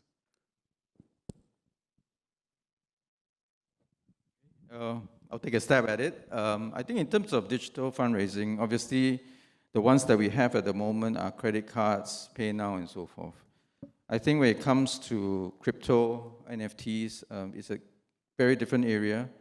I would, even ask some experts in the audience to comment on it. But we have been looking at it. At the moment, we have not accepted such different kinds of currency on giving.sg. But one of the approaches that I know some platforms have used is to use exchanges. Exchanges that convert crypto to fiat. And of course, the exchanges will also do the KYC screening as well. So that's one way that you can still open up to different kinds of donations, but you also safeguard your governance and so forth. So that's one way to do it. We have not done it so far. We are studying it, but it is. You do need to make sure that there are proper partners that you work with, partners that can do the part in terms of screening, in terms of due diligence, so that when you receive the funds, you receive it in a manner that does not compromise your reputation or your operations. Thank you. So while Tony talked about the options available, I want to focus on the organizational and the leadership part. It is very important for you to have a board member overseeing fundraising. For the IPCs, they probably already have it because it's stated very clearly in the Code of Governance for IPCs. But many of you who are non-IPCs somehow overlook that. It is so important to have someone really, really just guarding that piece of your strategy. With a board member overseeing, you will have a fundraising strategy. Otherwise, it's just programs. Yeah, and programs here and there will not fill up your wallet for the long term. You will only be raising enough money for the short term. And competition is going to increase with a contracted economy. And we know it's going to be a contracted economy, especially in the next 2 to 3 years, right? And you saw even how our partners were competing just now, right? Because, and that was a very different side of my partners that I saw. I thoroughly enjoyed it. I mean, it was fun, but they were all, chasing their own piece of the pie. And this, when I was watching our partners, I was visualizing how our charities will be. All 2,400 of you chasing for a contracted pie. So we have to take this very, very seriously, yeah? And not just focus on programs, let's focus on the planning. And as part of your planning, you will start to realize that some of your programs are actually overlapping with other charities. I hope you do that. So fundraising doesn't start with how much money do we need. Fundraising starts with what is the impact we are trying to create on the sector, and that means really knowing who our competitors are, who else is offering the same service, and then retreating or advancing, depending on where your resource lies, right? And when this collaboration happens, you will realize that you actually may not need as much funding because now you have a shared purpose, shared impact, and each one of you having your own unique programs that ultimately serves the beneficiaries better. So fundraising strategies start from the impact, create a very structured program, and of course follow through on everything that the Act and the Code of Governance say about fundraising. Form a committee. Yeah, there are many people who know where the funds are. We're not getting enough of those people into our sector. I just spoke with a foundation recently, and he named a whole list of people that knows where the monies are. And I said, are these people in the sector? I said, no, nobody calls them. So we do have to be very proactive at getting all these people sitting on our committees, fundraising committees, and then have a multi-pronged strategy to your fundraising. Many charities only have one source of funding. That's very, very risky, right? So if there's anything you need to change today, make sure you have a representative on the board, form a committee of the right people with the right connections, and there you go. Attend GovernWell, the impact module, the financial stewardship module, and the ethics in fundraising module. For S-Good, I didn't mention because it's already foundational. If I may add, I just want to leave this thought with all of you, which is that as resources get scarce, competition increases. I mean, the reality is that we have 2,400 charities. We don't have unlimited resources. So the concept I want to leave with you is this notion of flight to quality. Flight to quality. Because as things tighten up, the funders, the donors will look for quality charities to work with. And the question is, how will they assess which charities are better quality, better reputation, more reliable, better impact reporting? That's where the quality will go to. I can share that on giving.sg, when you look at charities, and we support about 700 charities on the platform, the ability to raise funds on a platform like that varies significantly. Just because you have a campaign out there, you have a presence, does not mean that you can raise a lot of funds.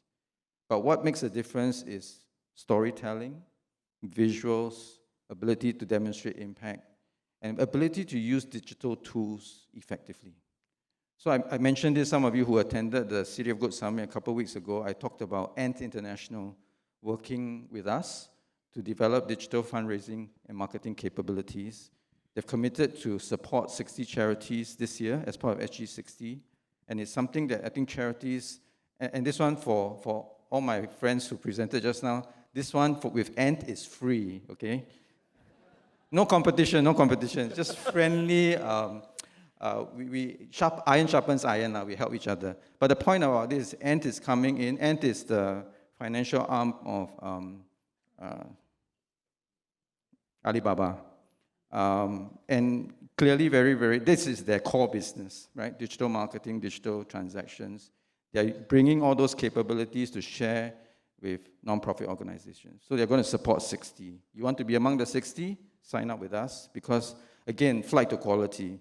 It is not a level playing field. The more you can up your capabilities, the more you put your charity in a better position to appeal to donors, funders, and even volunteers. Just a quick word. I looked at the questions, and there was this question on whether or not they can invest in NFTs and so on and so forth, and cryptocurrencies. And I just thought I'd share a quick story. When we were compiling the annual report statistics for 2022 and 2023, there was one column that says other income. So I asked my staff, what is in other income? Then they broke it down for me, and there's one column that says investment income. Then when we looked at the investment income, especially for certain sectors, it dipped tremendously. So I was very frightened. I asked my staff, why is there actually hundreds of millions of dollars, because it's a collective 2,400, have dropped so far? What has happened?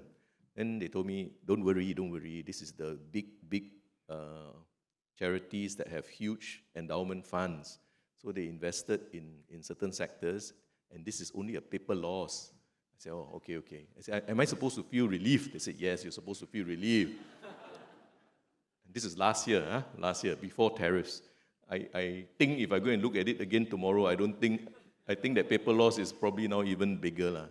So I guess I'm telling you this story just for one thing to remember.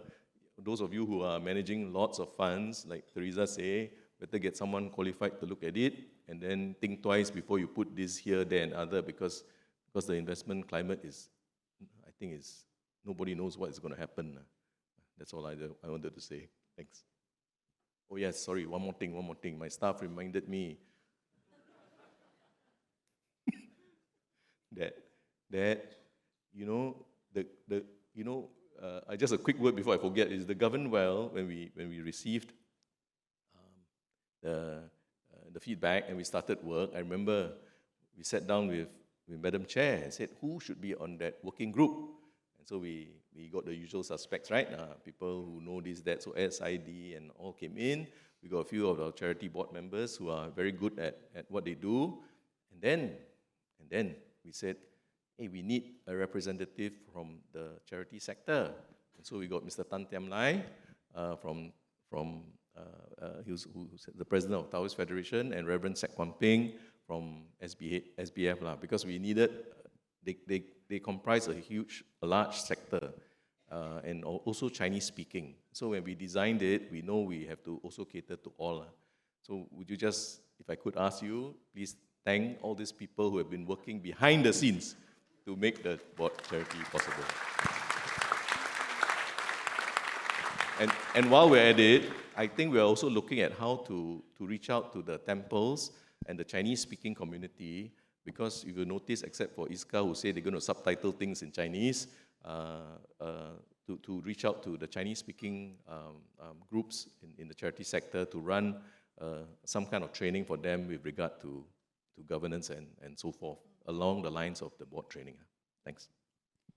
And I'm scrolling at the questions, and many are pointing to fundraising. So we want to acknowledge the uncertainties, the concerns, the angst associated with your budget for the next few years. And I'm again running ahead of the curve, right? So GovernWell is in place. I'm really, really happy that from last year, the actual question is, how many of you will support if the training is made mandatory? The key word being mandatory. And 82% of you said that. Yeah. So what we've given you may not be mandatory, but essential, right? So that's the baseline. The other thing I wanted to talk about is, as we did this GovernWell, we also want to acknowledge that it has to be a fit for purpose, right, depending on the size of your charities. So come a time when we have more validated data, we'll be happy to share with you where we think training is most appropriate for what part of the life cycle your charity is. But what I'm running ahead of the curve is based on the survey that was done, we have seen that about 40%, 66% say you are well established, meaning 30% of you are either in the startup or the growth stage. And my heart goes out to this group of people. They will have more challenges compared to the IPCs when it comes to fundraising. So I got together with Tony and I said, how can we help this group of people? Can we start to implement something whereby you get the private sector involved? And what we've done is we've started to curate the smaller charities that have responded to our survey. So if you've not responded to our survey, then you wouldn't be in our list right now, whereby we are clustering smaller charities in the startup or the growth stage of similar kind of service offerings together. We're clustering you together. We are also going to encourage you. You will be contacted by us soon. We will be encouraging you to use the collaboration fund together to improve on the area of governance that is most associated with the fundraising, which is really many things, right? Impact, your boards, the whole works, right? But you have a fund that will bring the smaller charities together to improve on the governance. And at a time when we feel that your governance has probably met the private sector minimum expectations, we will work with MVPC and their list of corporate donors to do the pitching, right? So we are opening new grounds for the startups and the growth stage charities. We are now doing the survey a second time, because the first time we captured 400 of you. We are now doing the survey a second time. If you have not responded to the survey the first time, do respond so we know who are the people interested in the life cycle concept and the challenges that comes with regards to achieving the level of governance that is needed to give you resilience and sustainability in fundraising. Okay, just to share with you ahead of when we go public. Yeah. Oh, we're actually gone public. Thank you. So we can expect more support coming in the direction as well. I just want to go into the next set of questions that are trending on Pigeonhole.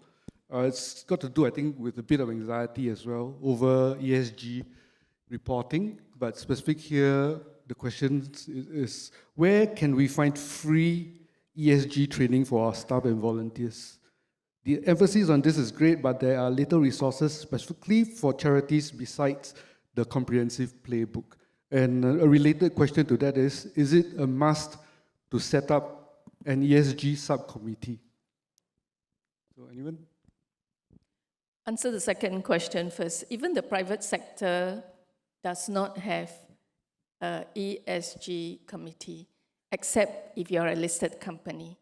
Yeah? So I would say the owners to set up a committee on its own may not be necessary, but you may want to park it under your NRC, your nominating committee, yeah, because the role of the nominating committee has grown more than just looking after nominations and appointment of director.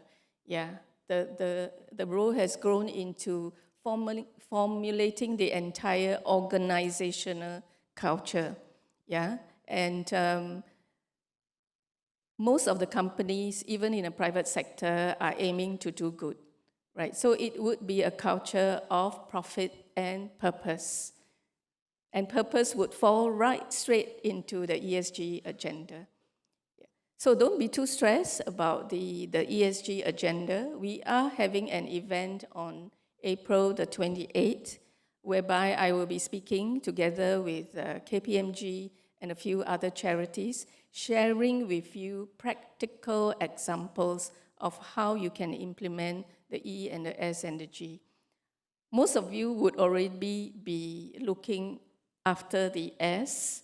Yeah, the question would be, are you looking at it from an output or an outcomes or an impact dimension?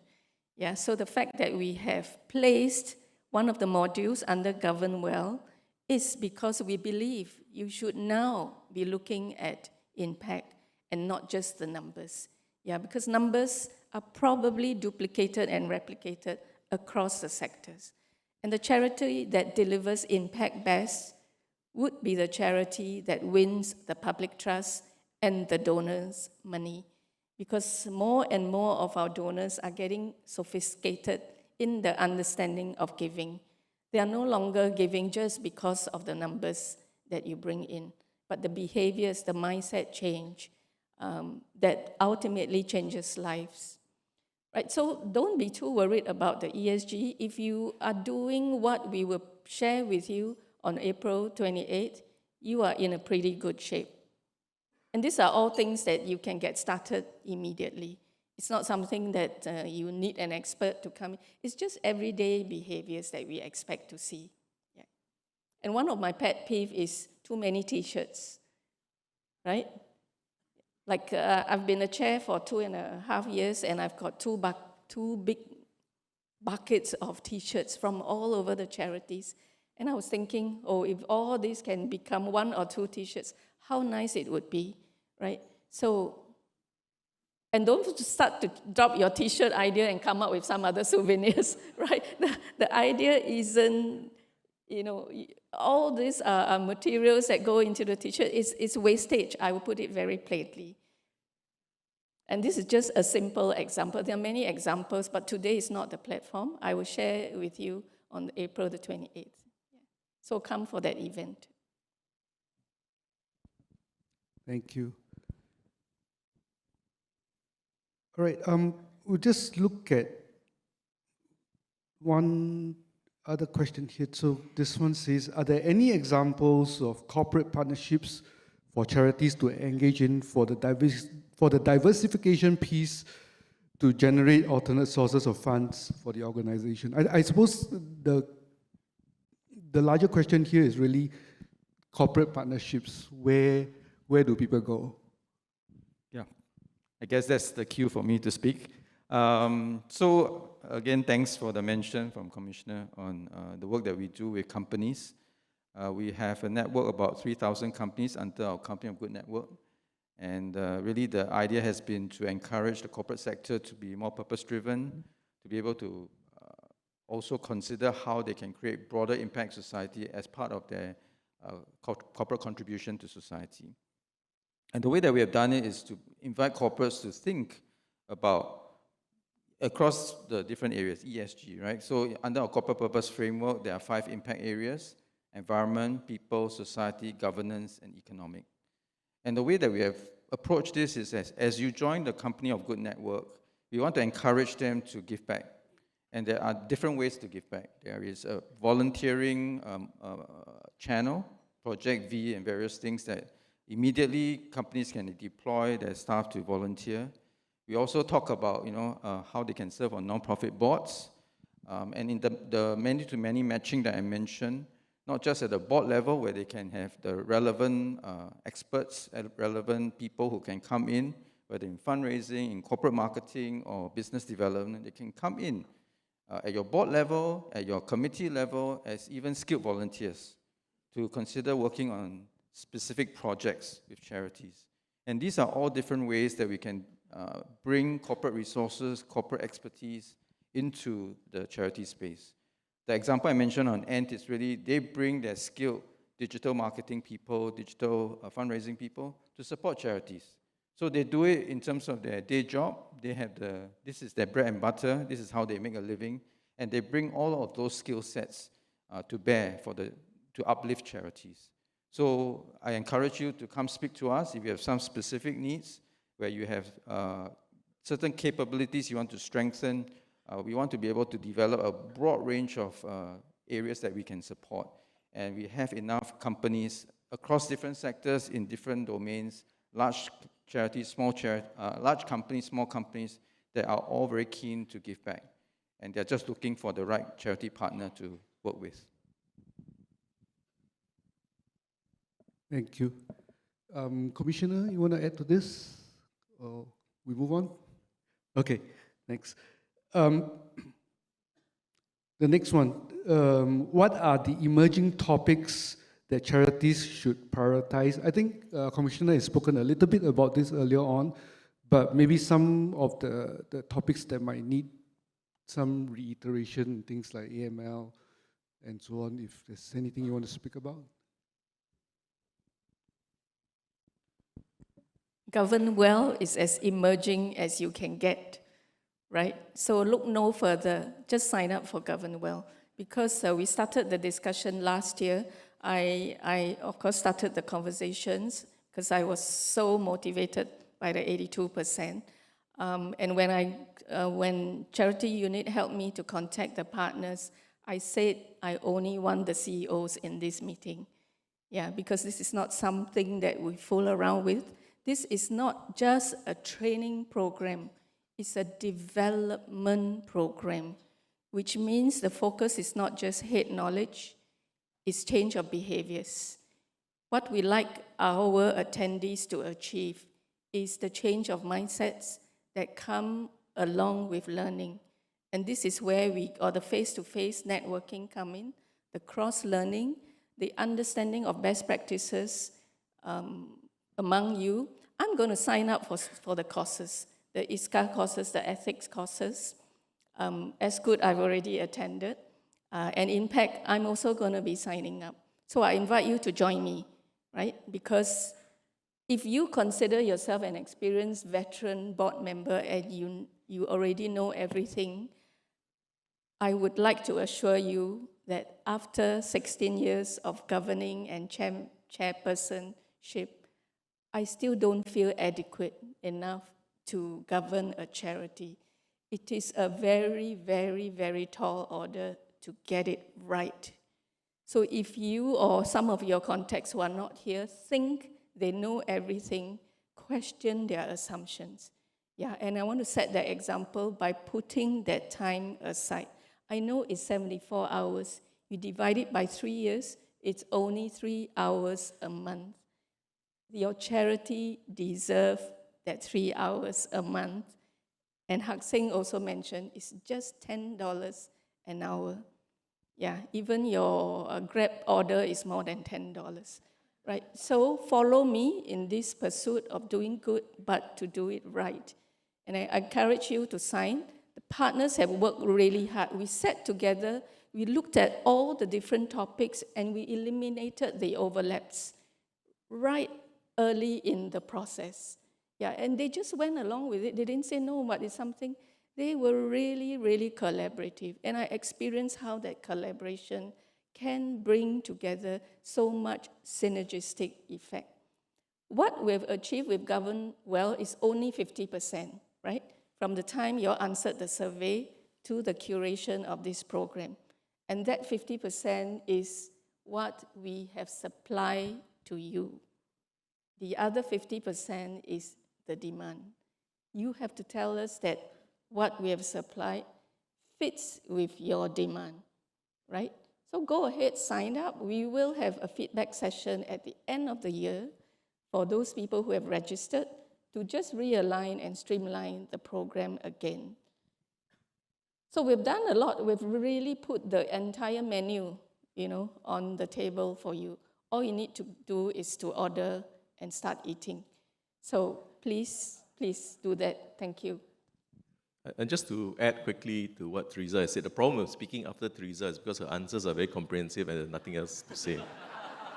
just a quick one. Huh?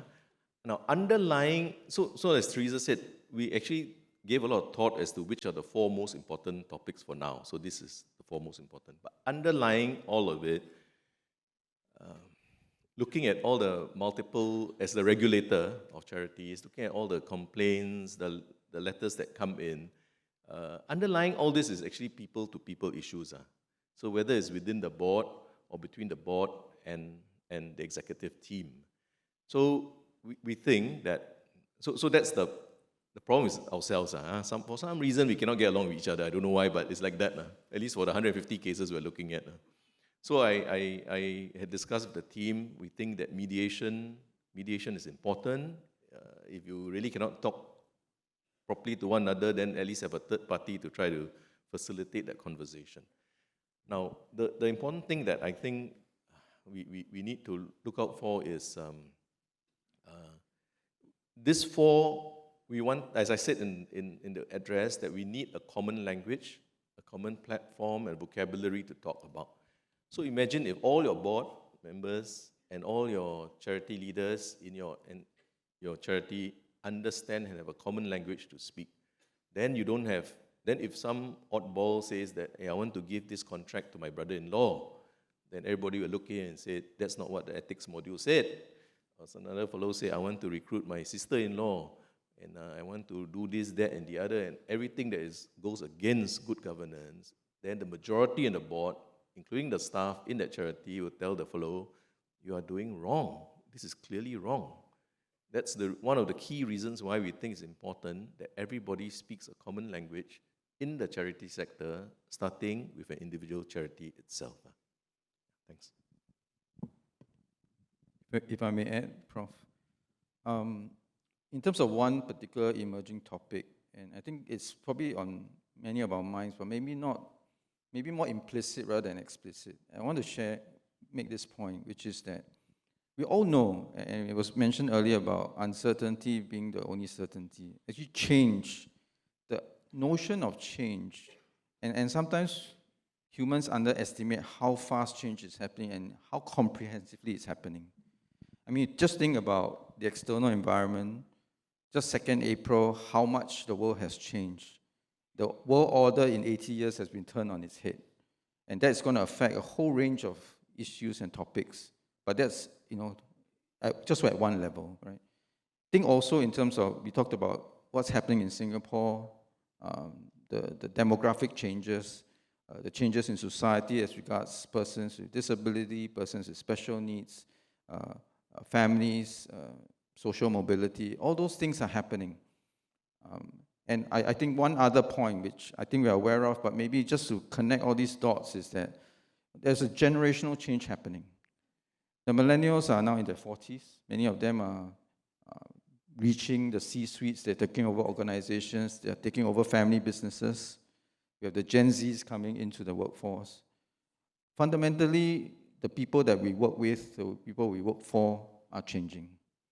And so just if you connect all those three dots, the board must lead the conversation about embracing that change. And all this training about GovernWell really is about, is my charity going to be future ready? Or am I going to be falling behind and letting change happen to me rather than being proactively looking ahead? Whether it's digital fundraising, whether it's new forms of revenue, or even people and culture issues, the board dynamics. And one of the important topics, I think, in our previous study was really board dynamics is so critical.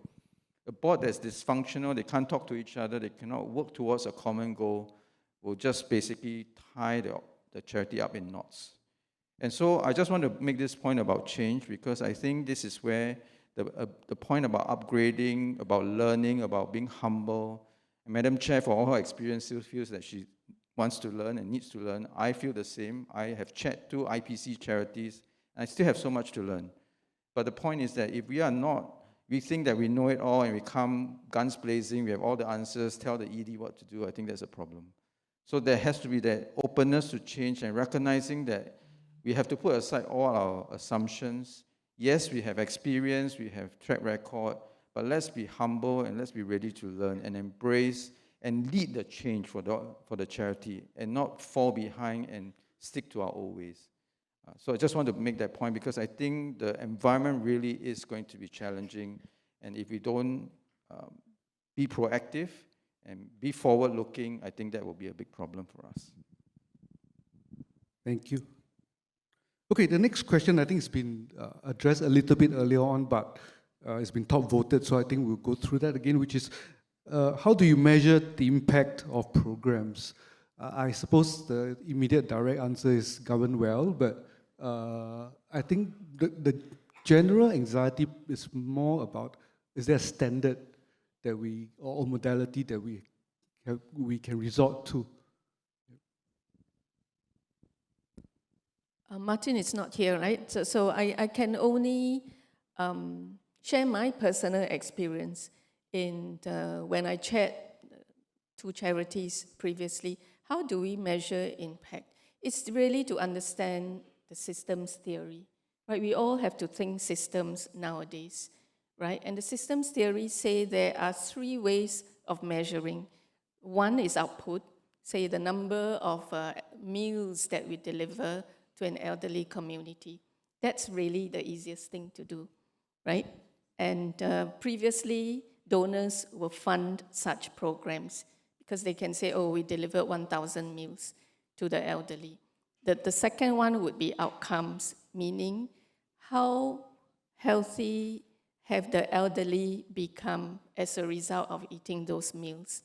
And if you track it properly, you may be surprised at the number of elderly who throw away the food because the food is too hard, because they are getting 4 other meals from somewhere else, or they have fruits that gives them diarrhea, So that's that outcomes thinking, How much healthier has our elderly become?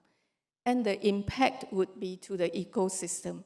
As a result of our elderly becoming healthier, how much less do they have to go to the hospital and occupy a bed? And to what extent does the sector have savings as a result of this charity doing their work well at the impact level? And this is why impact fundraising has to go together right at the very beginning. It's not about the number of meals you deliver, it's about which elderly will eat what meal and whether that meal will make them healthier. And from 4 times a year to the hospital, does it drop to 2 times a year? Right? So it's critical thinking. Many people say impact is very hard to measure. I went through it and I realized it's critical thinking, which is why leadership is so important in your organization, right? And if your leadership is not available, we have the partners like Majority Trust to help you, right? Even financial stewardship done by Ishka, they are also linking finance to impact. I saw that in one of their modules, right? So that is an example. Now, the other thing which I did successfully, I believe, is look at your entire suite of programs. For example, if you have 50 programs, take the one that is most impactful, not according to you, but according to your beneficiaries. Send a survey out to your beneficiaries. Out of all the programs that you receive from us, which one is the most impactful? Curate the result, give it a 1.0 score. Then you score the rest relative to this 1.0. It works, It's just a very practical exercise. So at the end, you can see 1.0 and you can see one of the program giving a 0.01 impact. As a board, you will decide where to cut off. And we decided to cut off at the 50% point. Anything with 0.5 and below, we exit the program in the next 3 years. And this is what I mean by financial stewardship. You're not raising money for the programs for programs' sake. You are raising money for programs that are impactful. And if the whole impact measurement is so difficult, start with your current inventory of programs and then drop the ones that are no longer impactful. It worked for me, and we did save a lot of money. We're talking about millions of dollars just from dropping those less impactful programs. So less is really more, right? It doesn't mean you have to do a lot of things. I truly believe that our sector is flooded with programs. Sometimes our beneficiaries don't know which one to choose or go for, right? Christmas program, I got 8 invitations. not me, the beneficiary, right? So let's take stewardship seriously, because we are now kind of under pressure to do it. I don't want to thank Trump for it, yeah, but those are the effect of a contracting economy. Yeah, if I may add, I think impact measurement is critical. I talked about flight to quality.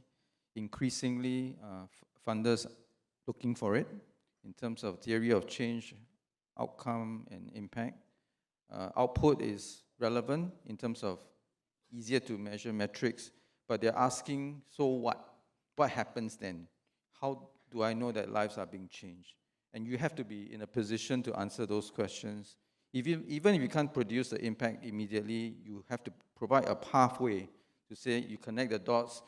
You know, as I measure and track this family and this individual, I know that the lives are being changed. At least the articulation of that theory of change is going to be very important. I just want to mention this because it sounds like the question has some anxiety about impact measurement. And of course, I really encourage the board members to sign up for the Majority Trust program. But I want to also mention that for practitioners, we are also working on what practitioners level guidebook and tools together with Tote Board. So if you have staff and executives who need to be trained in impact measurement, do speak to us. We will be happy to share with you what we're doing for the practitioner level. But this will then complement what Majority Trust is doing for board members. Yeah, so I recognize there's some anxiety, some uncertainty about how this will work. It is possible, it is doable, and it's important that you get going on this area of work. Impact measurement is one of those things that will come. So it's better to start now than later.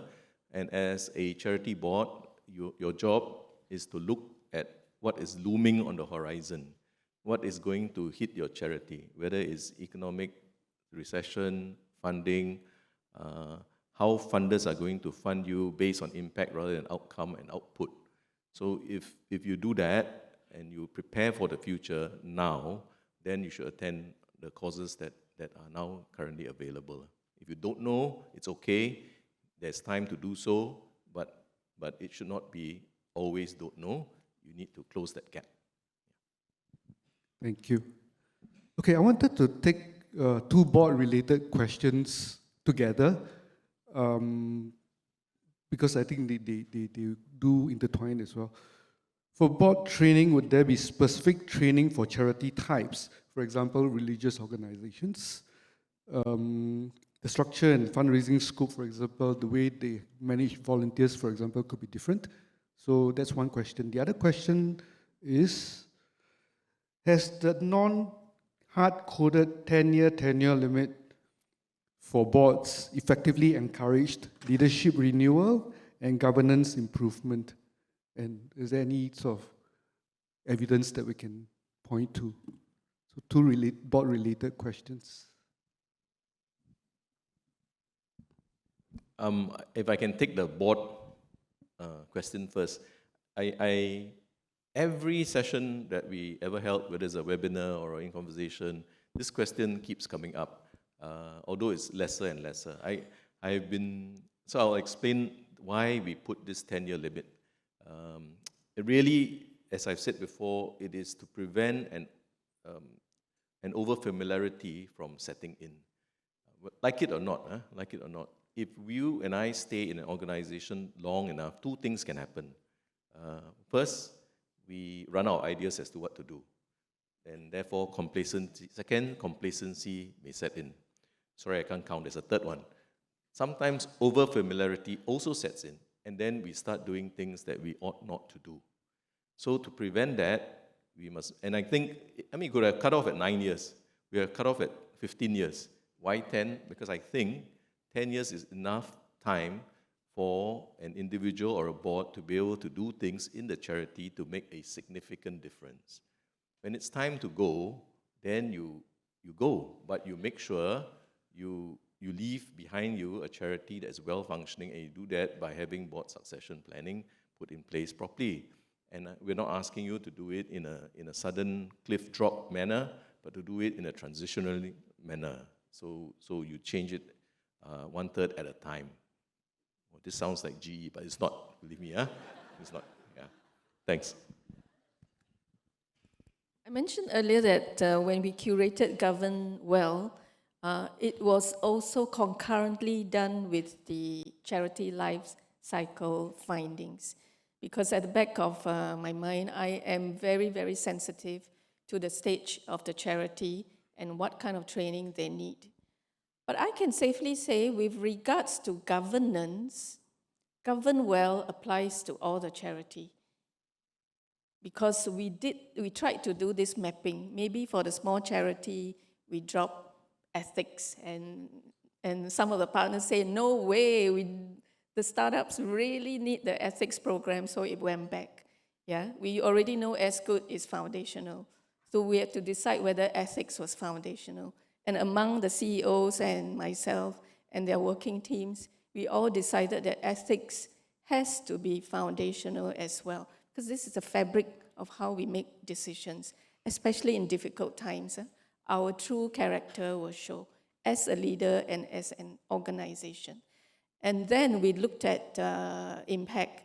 We say, oh, maybe when small charities, they only look at output. And again, we had this big discussion, and we say, no, it still applies, right? Same for financial stewardship. So ultimately, if you look at the different stages of the life cycle, startups, growth stage, established charities, all have to be looking at governance the same way. The difference would be the board's involvement. Are you a working board? Usually for the startups. Are you a managing board for the growth organizations? You have no choice but to be a governing board if you are an established charity and an IPC. Now, if you're on the other side of the curve, if you're renewing, because you really no longer know what your mission is, right? So maybe you can take a pause, just attend some of the modules.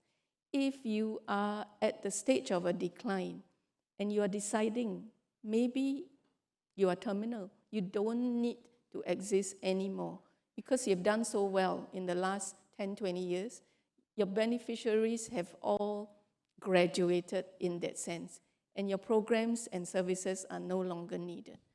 These are the charities that we will understand if you don't want to attend the training. But the talent that has brought the charity thus far should stay in the sector, right? And you move on to other charities, and then you attend GovernWell, right? Okay, so your reason for understanding is tied to why and what value can you add to your charity. Okay, and based on the survey, very few people say they are at the end stage. I had 2 or 3 brave charities that say that we are looking at closing down.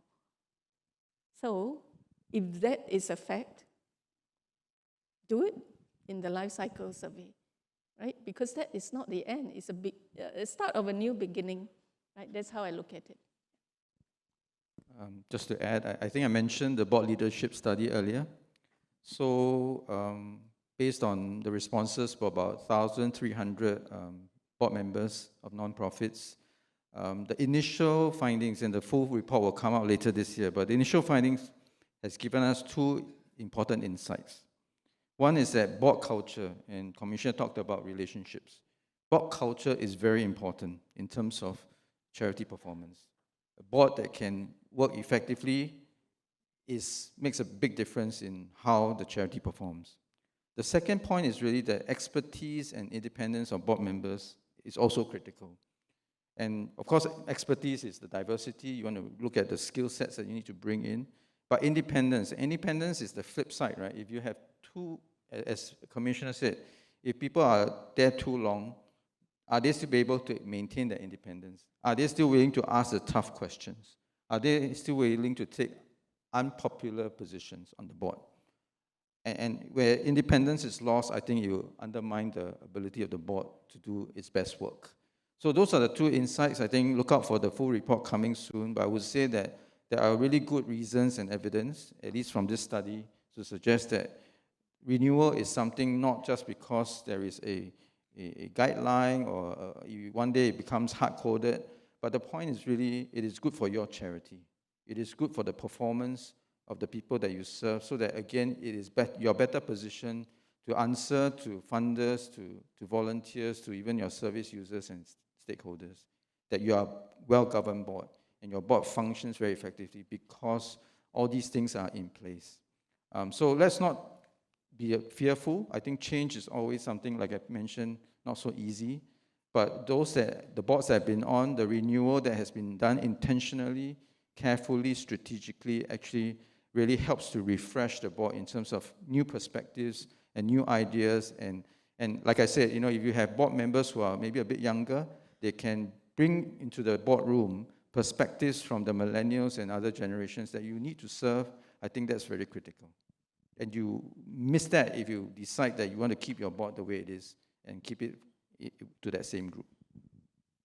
Thanks. I'm quite mindful of time, but if you could just indulge us a little bit more. One final question, quite simple one, is may I know what is the April 28th ESG event that Madam Chair mentioned? Top voted. April 28th, what event? April 28th is when we get together with KPMG to launch the ESG playbook. Yeah, so we've worked with KPMG to create a booklet of all the good practices in ESG in its full-blown measure. And then, of course, you can pick and choose depending on what's relevant to your charity. And that's where the panel discussion will bring that relevance to you with your question and answers. And I'm sure for the small charities, ESG practices will look different from the large IPCs. You can talk to the charity unit. Can you just raise your hands? The CU people? I can't see. Yeah, right. So table 22, she can give you some more details on the registrations. All I know is I have to turn up. Yes. That afternoon. Yes. Thank you. Thank you. Maybe I'll just invite final comments before we really wrap up for lunch. I'm often asked, what is it I like most about my job? So I tell you what I like least about my job first. Well, I don't really like the compliance and regulatory part of my job. I know this is ironical, I'm the regulator. It is necessary, and it is important to make sure the sector continues to do its work properly and don't let a bad apple upset the whole cart. So what do I like most about the job? It's actually capability development and growing the sector and putting out as much resources as possible for the charities to be able to tap on so that they can do their work best. What is the one hope that I have? Well, the one hope I have is that each of you will continue to use all these resources to do well, and then for you to make a huge impact and difference in the lives of the people you serve. So I just want to thank you for coming today. I want to thank you for the work you do, and I hope that the resources that are being put up, not just for today's board training, but all the other resources that we've been talking about will be of use to you so that you can do your job well. Thanks.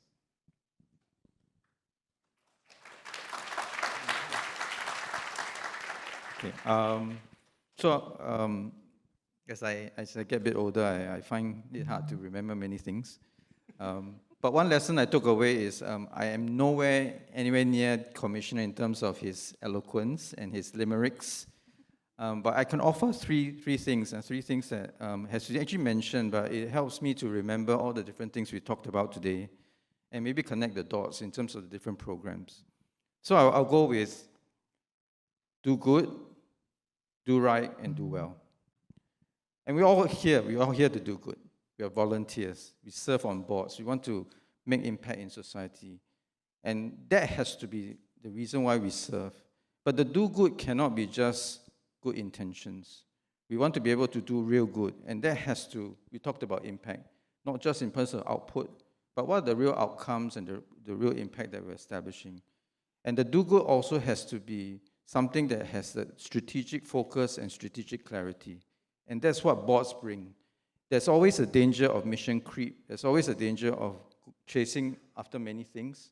And that's where, organizations can actually get derailed because they try to do too many things and try to please everyone. I think that's difficult. So the do-good must be sharp, must be clear, must be focused. Then the do-right is about governance and compliance. I think that's where a lot of the GovernWell and all that is about. And I think that is to see it not as a cost, not to see it as a burdensome thing that is being imposed, but to see it as almost like a personal trainer. You're going to train in a gym so that you can perform better. And that is really what the Do Right helps us to do, to be able to also better explain and articulate why we do what we do to our stakeholders. And finally, to do well. Do well in terms of impact, I think that's where the real performance, the do good and do right leads to do well. And that's the performance in terms of being able to deliver value, to be able to have financial sustainability, and to be future ready. So do good, do right, and do well. Thank you. Thank you.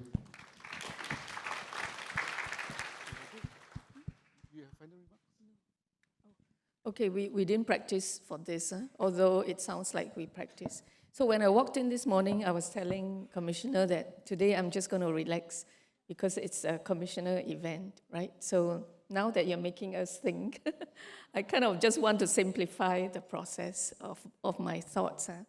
And to govern well, attend GovernWell. Right, thank you. Thank you. Right, thank you, panelists and moderator. If you could stay there, we're gonna have a photo-taking session. And I just want to help COC add on. Just now, he never say what he likes most about his job. Actually, it's his team lah.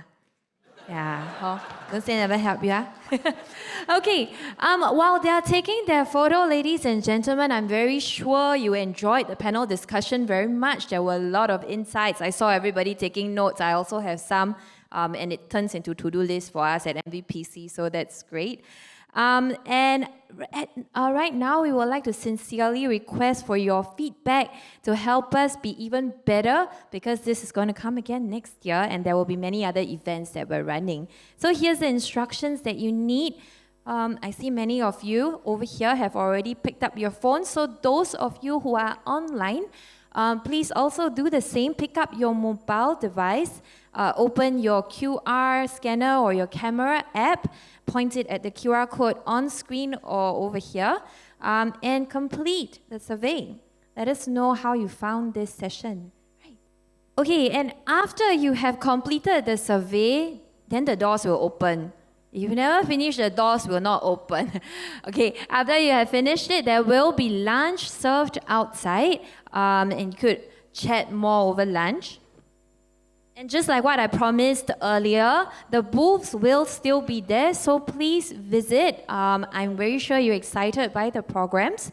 And my team and I will also be at the NVPC booth to share what we have to offer.